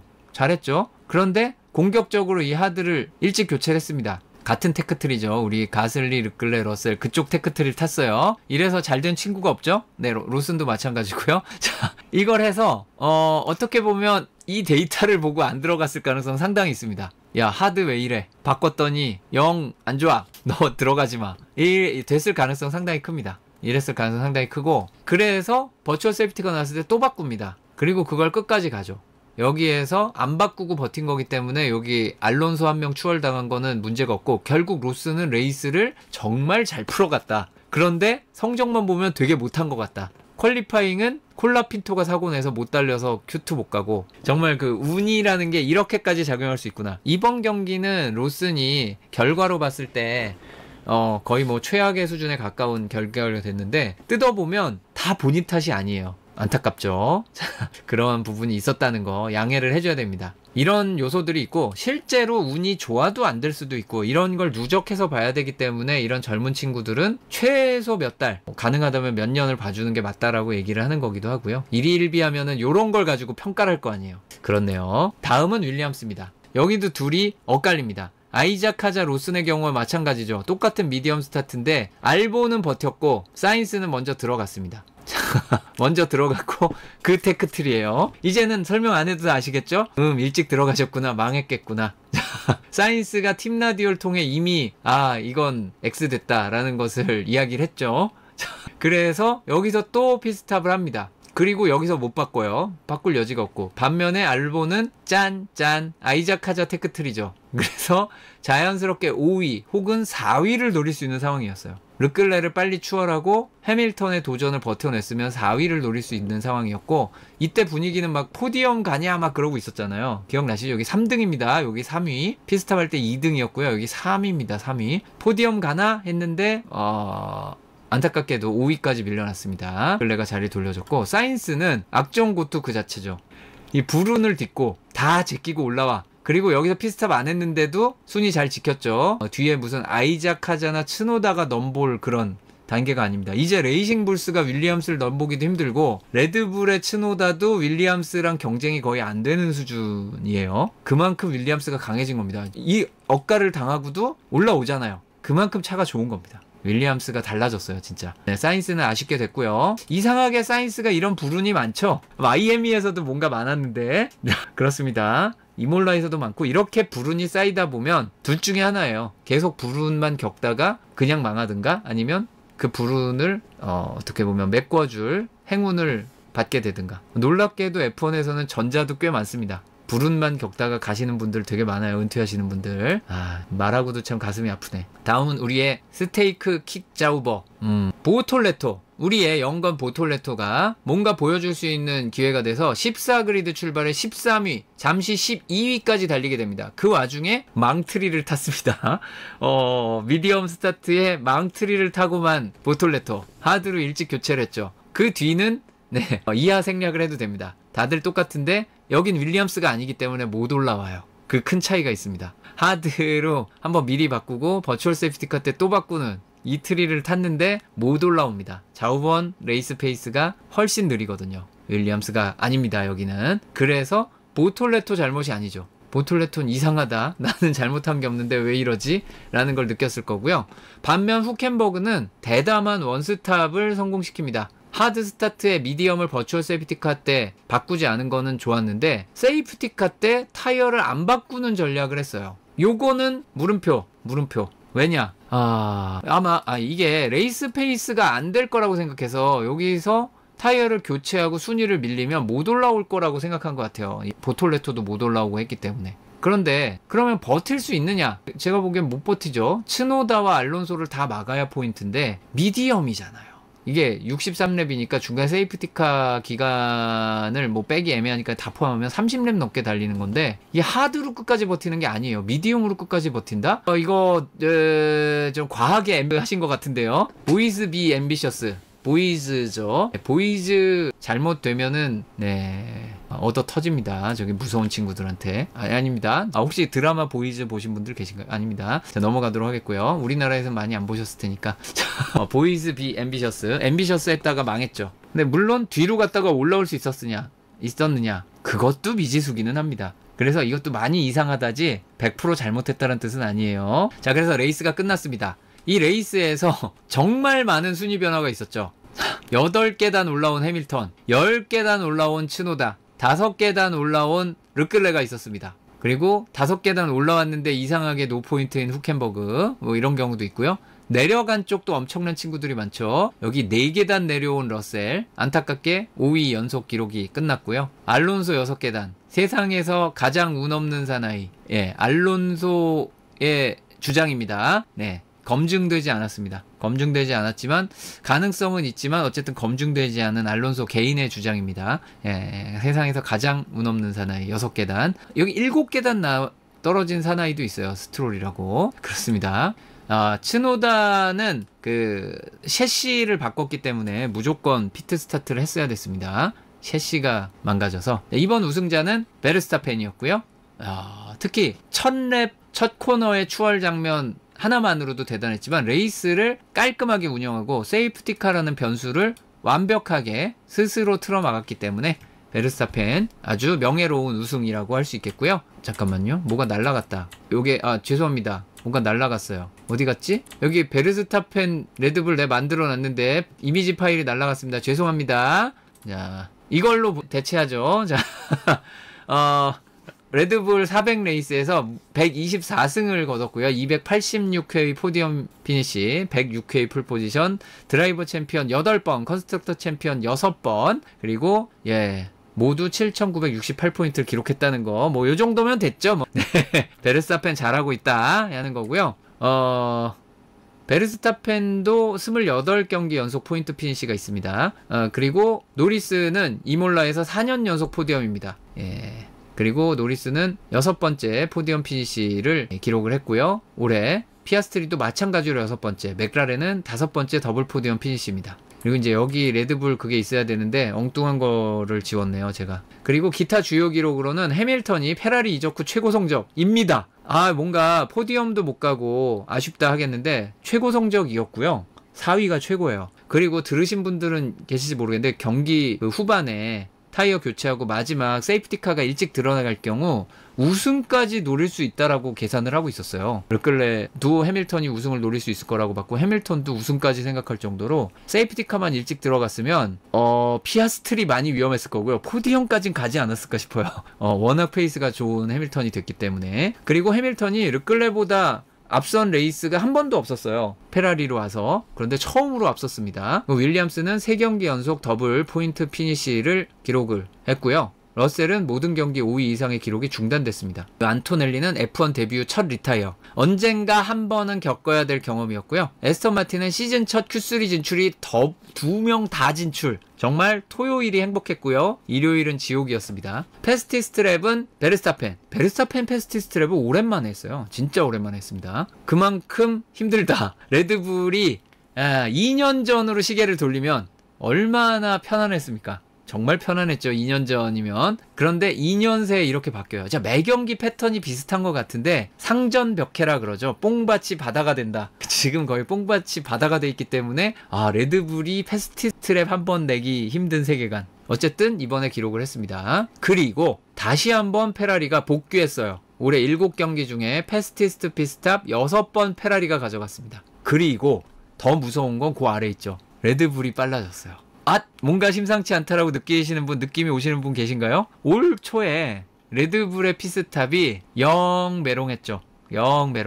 이제 다릅니다. 이제 빨라졌어요. 그리고 페라리도 저기 해밀턴의 피스탑도 6등에 올라가면서 페라리는 둘 다 탑6에 있고 1위를 계속 기록하고 있는 페라리 정말 좋습니다. 월드 드라이버 챔피언십 21명이 됐습니다. 21위 콜라핀토가 추가가 됐고요. 해밀턴이 안토넬리를 제치고 6위로 올라왔습니다. 페라리 이적은 옳았다 라는 걸 증명하려면 최소한 안토넬리보다는 순위가 높아야 되죠. 해밀턴은. 어쨌든 해밀턴이 6위로 올라섰고 사인스도 11위로 10위권을 눈앞에 두게 됐습니다. 불운이 많이 따르고 있는 거 생각하면 사인스도 일단은 꾸준히는 포인트를 누적하고 있어요. 그런데 생각보다 적은 포인트를 누적하고 있다는 게 좀 아쉬운 부분이고요. 아이작 카자도 14위로 올라섰습니다. 드라이버 챔피언십은 1, 2, 3위가 치열한데 여기는 2, 3, 4위가 치열하죠. 페라리와 레드불 생각보다 차이 많이 안 납니다. 17포인트. 메르세데스와 레드불 16포인트 차이밖에 안 나죠. 컨스트럭터에서 16, 17은 그렇게 큰 차이가 아니기 때문에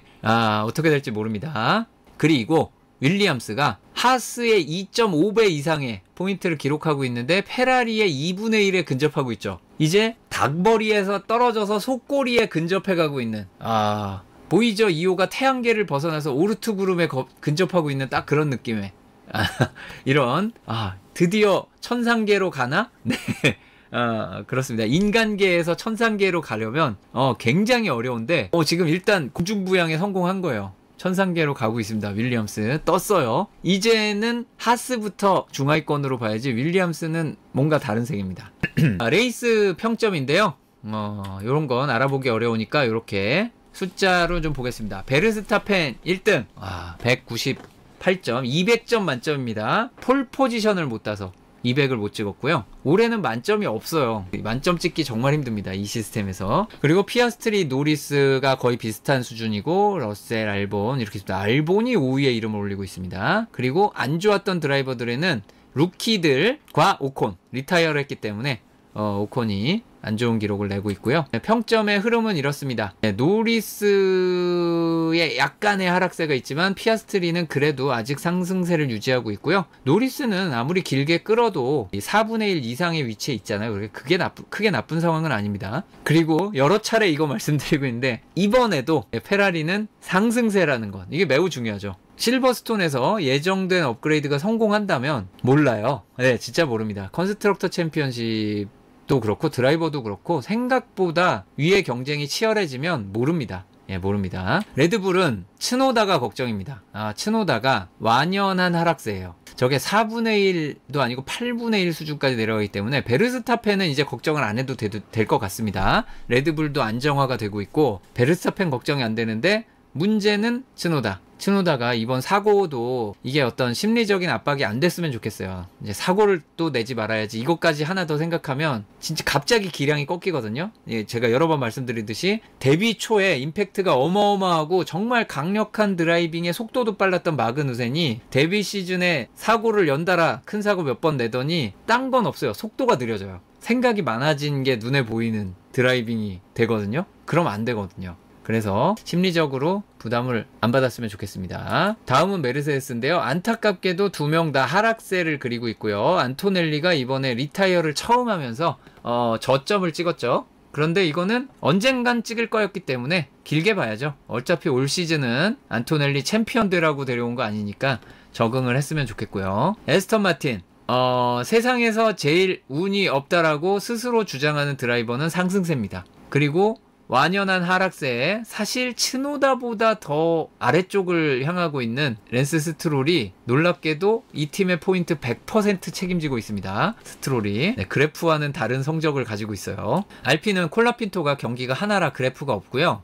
가슬리는 그냥 무난한 경기를 이어가고 있습니다. 좋아지지도 나빠지지도 않았어요. 하스 안정적으로 차분하게 안 좋아지고 있는데, 냉정하게 얘기하면 하스는 그렇게 안 좋은 건 아니고요. 팀이 그냥 시소예요. 시소. 올라갔다 내려갔다 합니다. 심지어는 드라이버별로 이렇게 올라갔다 내려갔다 하고 팀 단위로도 올라갔다 내려갔다 하는 거라 여기는 다음 경기 잘할 것 같아요. 하스는 크게 걱정이 안 됩니다. 저 내려간 게 그렇게 문제는 아니다 라고 볼 수 있겠고, 레이싱 불스는 상승세가 완연합니다. 놀랍게도 로슨도 상승세입니다. 아이자카자가 상승세인 건 다들 알고 계시겠지만 로슨도 지금 뭔가 운이 계속 안 따라서 그렇지 폼이 좋아지기 시작을 한 상태예요. 이미 기록에서도 그렇고 많이 좋아지고 있습니다. 자, 윌리엄스.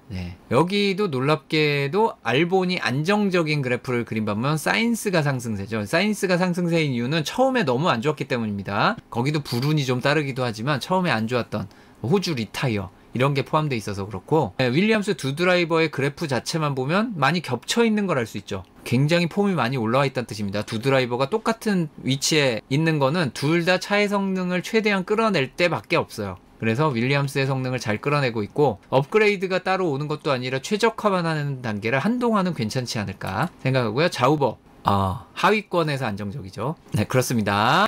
이번 레이스 랩타임을 보면 타이어 관리가 미친 듯이 안 된다라는 느낌은 아니에요. 그런데 제가 후딱후딱 좀 넘어가면서 보면 이 맥라렌의 레이스 랩타임, 처음에 첫 두 스틴트를 볼게요. 자, 피아스트리는 미디엄에서 하드로 교체를 했고요. 실선. 점선 노리스는 그냥 미디엄으로 쭉 달렸습니다.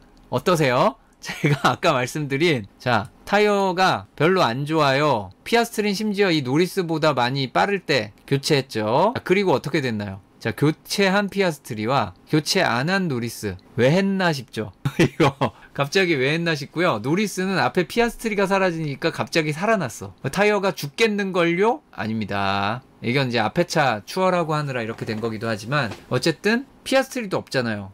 좋은데? 우선 버추얼 세이프티카까지 그냥 간 거예요. 그래서 너무 아쉽죠. 이게 이 모든 패턴이 기록에 나오는 거죠.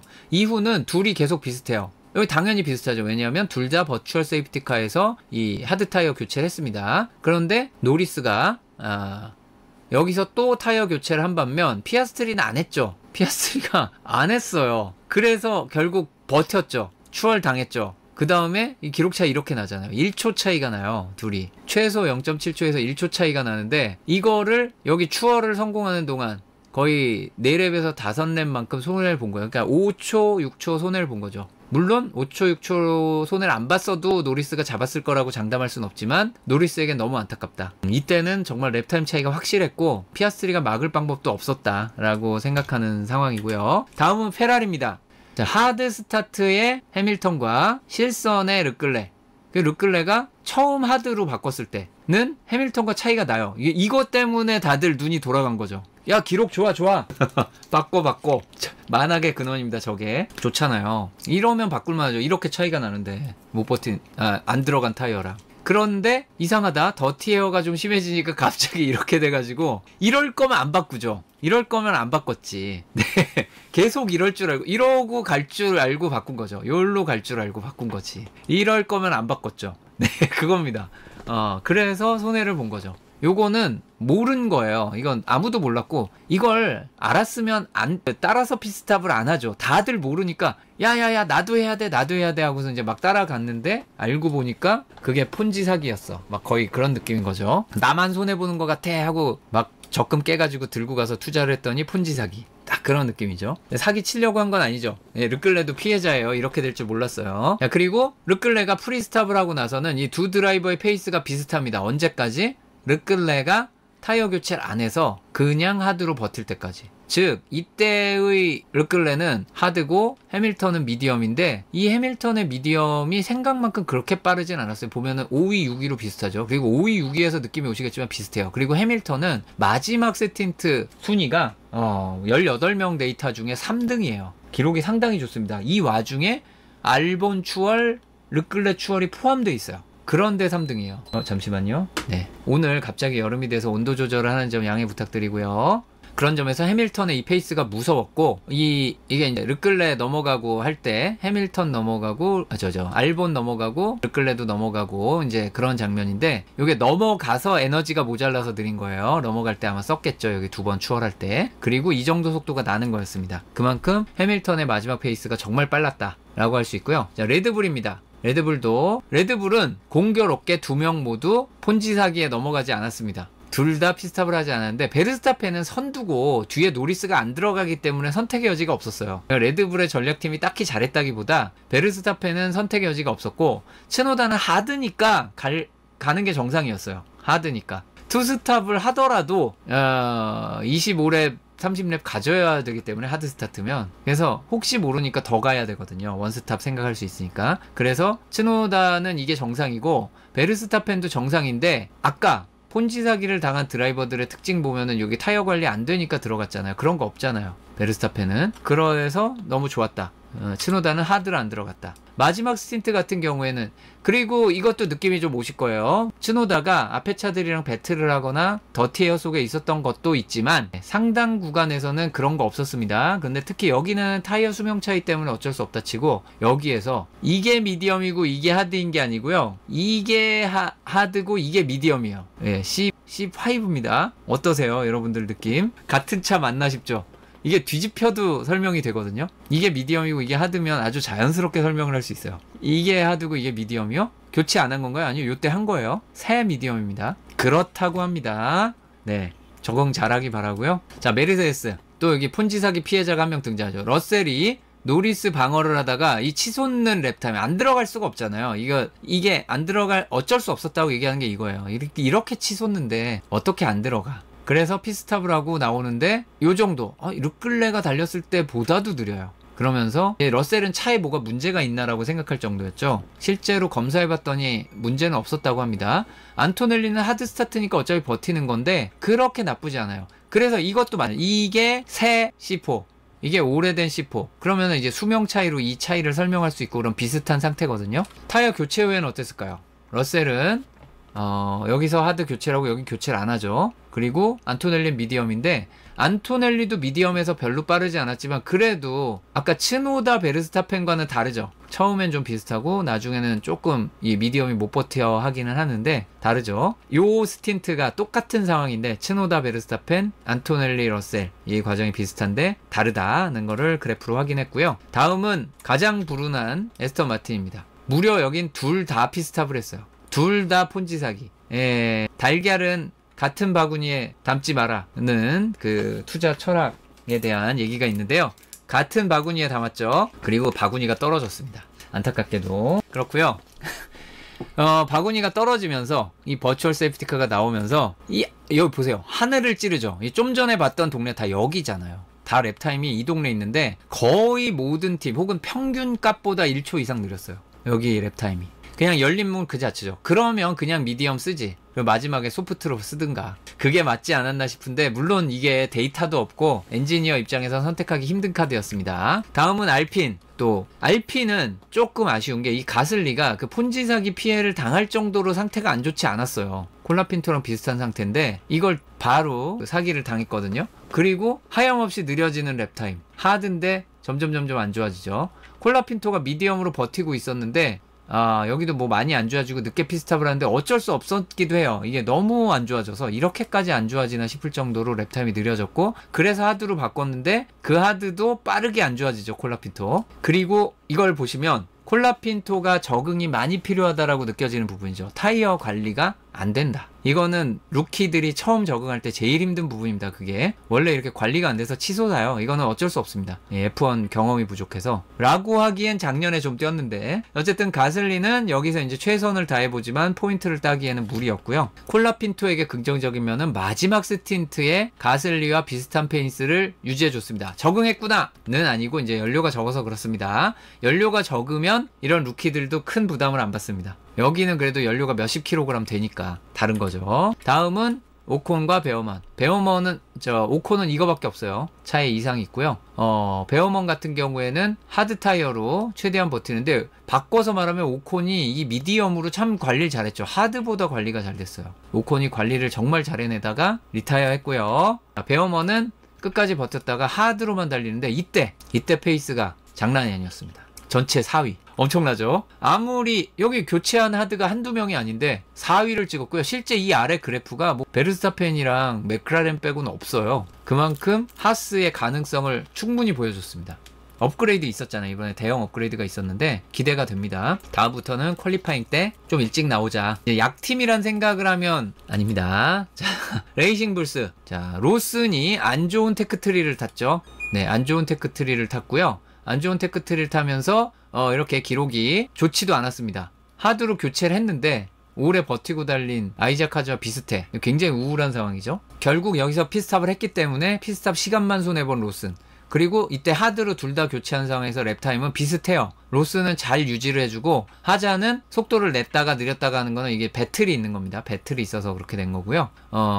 로슨과 하자의 랩타임은 비슷한 수준입니다. 이게 크게 다르진 않아요. 이게 로슨이 막판에 이게 아마 그 세이프티카가 로슨이 좀 뒤에 있었기 때문에 옐로우 플래그 나오고 세이프티카 나온 상황이 겹쳐서 그런 데이터가 들어가 있어서 그렇고요. 여기서도 아이작 하즈와 로슨의 기록이 크게 차이가 안 나죠. 이때는 로슨이 관리하기 힘들었을 때인데도 그렇고요. 빨리빨리 넘어가서 윌리엄스까지 가면 네, 죄송합니다. 저기 제습기가 빨리 물 버리래요. 일단 제습기를 껐습니다. 네, 여기 습도가 높기 때문에 그런 일이 있었고요. 자, 두 번째 스틴트에서도 알본과 사인스 비슷한 페이스, 마지막 스틴트도 비슷합니다. 비슷한 걸 다 유지해가죠. 그리고 알본이 르클레를 추월하려던 때, 그리고 이제 트랙 벗어났다가 다시 회복하고 쫓아와서 르클레를 보내준 거긴 하지만 어쨌든 추월한 때, 요런 때 강한 모습들을 보여줬습니다. 윌리엄스는 이번 경기에 성적으로 나온 것보다 실제로는 더 강했다. 사인스가 만약에 그때 알본과 사인스의 입장이 바뀌었다면, 전략적으로 바뀌었다면 포디엄 노려볼 수 있지 않았을까? 그런 생각을 좀 해봅니다. 뒤에 있던 알본이 운이 따라서 좀 그런 게 있고요. 조금 재밌는 거라면 뭐냐면 여기는 사인스가 앞에 있어서 사인스 먼저 타이어 교체를 한 거거든요. 근데 재밌는 건 다른 팀에서는 반대인 경우도 있어요. 보통은 앞에 있는 차를 먼저 시킵니다. 후켄버그와 보톨레토. 일단 이 그래프 자체에 우리는 보톨레토에 칭찬을 해줘야 됩니다. 여러 가지 안 좋은 것들이 겹쳤지만 랩타임 나쁘지 않았다. 일단 보톨레토 안 좋은 테크트리를 탔습니다. 그래서 하드 타이어로 교체했는데 처음부터 하드로 달린 후켄버그와 별 차이가 안 나죠. 그럼 시간 손해만 본 거죠. 피스탑 시간 30초만 날린 거예요. 아, 보톨레토 진짜 얘도 그래서 알론소만 언럭키스트가 아닙니다. 이게 보면 다들 억울해요. 모터스포츠는 여러분이 프로로 뛰어드시지 않더라도 어떤 경기를 나가시든 카트만 타시더라도 대회를 나가시면 억가 그 자체인 경기가 정말 많죠. 과반수가 억가죠. 그래서 인내해야 됩니다. 인내해야 됩니다. 이런 거에 반응하면 안 돼요. 그 다음 두 번째 스틴트에서 보톨레토 하드 타이어로 이 미디엄 타이어로 막 바꾼 후켄버그와 맞먹는 랩타임 보여줍니다. 평균 랩타임 보톨레토가 빠르죠. 야, 보톨레토가 롱런 타이어 관리도 잘해. 얘 루키라서 타이어 관리 못할 텐데 여기 잘했으면 굉장히 인상적이죠. 근데 여기는 같은 미디엄 끼고 뭐 이렇게 했는데 후켄버그는 이게 여기서 교체를 안 하고 한 거니까 오랜 수명 있는 거라 비슷해야 하지 않냐. 보톨레토가 랩타임이 더 느리면 못하는 거지 아니냐 라고 하면은 보톨레토가 개 억울합니다. 왜냐하면 보톨레토가 이때 후켄버그와 비슷한 랩타임을 기록한 이 타이어가 여기서는 10랩 달린 걸로 돼 있지만 스타트 때 썼던 미디엄이에요. 이 미디엄이 갑자기 어디서 떨어졌겠어요. 미디엄 한 세트였잖아요. 스타트 때 썼잖아요. 그걸 다시 쓴 거예요. 여기서. 이런 것도 흔하지 않은데 보톨레토 여기 썼던 거 또 쓴 겁니다. 얘 상태는 더 안 좋은 거죠. 이 스타트 때 썼던 거니까. 그거 가지고 후켄버그만큼 달려준 거예요. 이제 보톨레토가 괴물입니다. 진짜 잘해요. 네, 이걸 이게 참 설명드리기 어렵네요. 자, 스틴트 1의 탑5를 비교해보면 베르스타펜이 매우 빨랐던 걸 알 수 있고 노리스가 클린 에어로 나왔을 때 베르스타펜과 페이스가 비슷했어요. 이러니까 노리스가 잡을 수 있을 거라고 생각을 한 거였고요. 위에서는 해밀턴과 안토넬리가 비슷한 거는 해밀턴이 안토넬리를 물고 달렸기 때문이죠. 해밀턴의 페이스는 사실 이거보다 더 빨랐을 수 있어요. 안토넬리 계속 추월 시도했던 거 기억나시죠? 그 인내의 구간입니다. 그래서 안토넬리랑 똑같은 거고요. 알본 이상은 되지 않았을까 싶어요. 해밀턴은 여기서부터 그냥 안토넬리랑 수렴을 하고 있는 거고요. 스타트 때부터 그랬습니다. 두 번째가 아니고 세 번째입니다. 이게 1, 2 스틴트가 있기 때문에 세 번째 스틴트의 탑5를 비교해보면은 이게 또 다르죠. 해밀턴이 전체 6위기는 한데 이 중간에 다른 차들과 얽히는 과정에서 느려진 게 있고 실제 이 속도를 유지할 수 있었어요. 해밀턴은. 여기 보면은 여기와 여기를 비교해 봤을 때 베르스타펜, 노리스, 해밀턴 셋이 비슷하게 놀죠. 알본과 러셀이 비슷하고요. 3강 2중 이런 느낌인 거예요. 5강이라기보다. 그만큼 해밀턴이 좋았습니다. 이게 다들 교체를 요때 똑같이 했던 타이어들이기 때문에 비슷한데 해밀턴은 미디엄인데요. 미디엄이 요 스틴트 3에 썼을 때 오히려 안 좋은 경우가 많았죠. 그래서 여기에 따라 붙었다는 건 페라리의 레이스 페이스가 상당히 좋은 거다 라고 볼 수 있는 부분이 있습니다. 그러니까 마지막 스틴트는 해밀턴이 추월해 가느라 시간 손해를 많이 봤는데 전체 3등입니다. 1등 베르스타펜, 2등 노리스죠. 자, 그러니까 페라리가 괜찮다라 그러는 거예요. 자, 페라리는 퀄리파잉만 해결하면 진짜 괜찮은 거예요. 그런데 원래 퀄리파잉 페이스를 끌어올리는 게 레이스 페이스를 끌어올리는 것보다는 훨씬 쉽습니다. 반대로 말하면 레이스 페이스를 끌어올리는 게 훨씬 어려워요. 그렇게 쉬운데 왜 못하냐? 원인을 확실히 알고 있는데 그 원인을 해결하면 레이스에서 큰 문제가 생기는 걸 분명히 알고 있기 때문에 그걸 수정을 못하고 있는 겁니다. 페라리는 리어 서스펜션 이슈를 간단히 해결할 수 있죠. 퀄리파잉 라이드 하이트를 조금만 낮추면 됩니다. 그러면 중국 그랑프리가 리플레이 되겠죠. 자, 그래서 지금 안 되는 상황이고요. 안타깝네 이게. 그 부분을 해결하기 위해서 노력을 하고 있다니까 좀 기다려 보겠고요. 다음 중하위 거는 어떠냐? 냉정하게 얘기해서 다 비슷합니다. 근데 알론소가 랩 타임이 많이 느려진 어떤 랩에 피스탑을 결정하면서 언럭키스트가 되죠. 자, 그때까지는 알론소가 정말 월등히 좋았었습니다. 저 초록색 점선이 하늘을 찌를 때까지는 좋았어요. 그래서 저 때 들어갔죠. 망했죠. 세 번째 스틴트에 어땠냐? 이때 에스턴 마틴이 좋을 수가 없습니다. 에스턴 마틴의 알론소가 비교할 게 가장 느리다는 자우버밖에 비교할 데가 없어요. 근데 이때의 페이스는 업그레이드 덕분에 좋아져서 5강 팀과 비교해야 되는 페이스여야 되는 알론소가 그 하드타이어 교체를 안 하고 달리는 바람에 자우버 페이스로 달린 거예요. 슬프죠? 네. 그래서 아주 우울한 상황이었고 반대로 베어먼은 화면 아래로 뚫고 내려갈 정도로 페이스가 좋았다. 그러니까 마지막 스틴트에서는 그래도 알론소 교체를 했잖아요. 그러니까 여기 있는 드라이버 중에 아이작 하자와 알론소가 비슷한 페이스를 보여줍니다. 알론소가 관리 쉽지 않은 미디엄이었고 퀄리파잉에서 썼던 것까지 생각하면 새 하드의 하자와 비슷한 랩타임 기록한 거 고무적이죠. 즉 페이스가 있었다는 겁니다. 에스턴 마틴은 피스탑 타이밍 때문에 버렸지 페이스는 있었다. 신예 그룹 비교는 뭐 이제 큰 의미는 없지만 아이작 하자가 잘했다 라는 결론으로 가고요. 베어먼이 트래픽을 벗어나고 자기 페이스로 달렸을 때 굉장히 빨랐다. 여기에서 볼 수 있죠. 중간 스틴트 클린에어에서 달렸을 때 베어먼이 안토넬리 아이작 하자 뺨치게 빨랐다는 겁니다. 한 1초가량 빨랐죠. 랩타임 비교해보면 20초 108이에요. 베어먼. 아이작 하자가 20초 97인데 안토넬리는 21초 137이고요. 이만큼 하스가 저력이 있습니다. 야, 기대를 해봐도 되겠고요. 이번 업그레이드 괜찮은 것 같은데 마지막 스틴트는 아이작 하자가 아주 잘해줬습니다. 이렇게 각 팀들과 레이스 페이스까지 에밀리아 로마니아 그랑프리에서 있었던 리뷰를 시간이 없기 때문에 아주 간단하게 중요한 부분만 요점으로 콕콕 집어서 짧게 정리해 봤습니다. 리뷰 끝!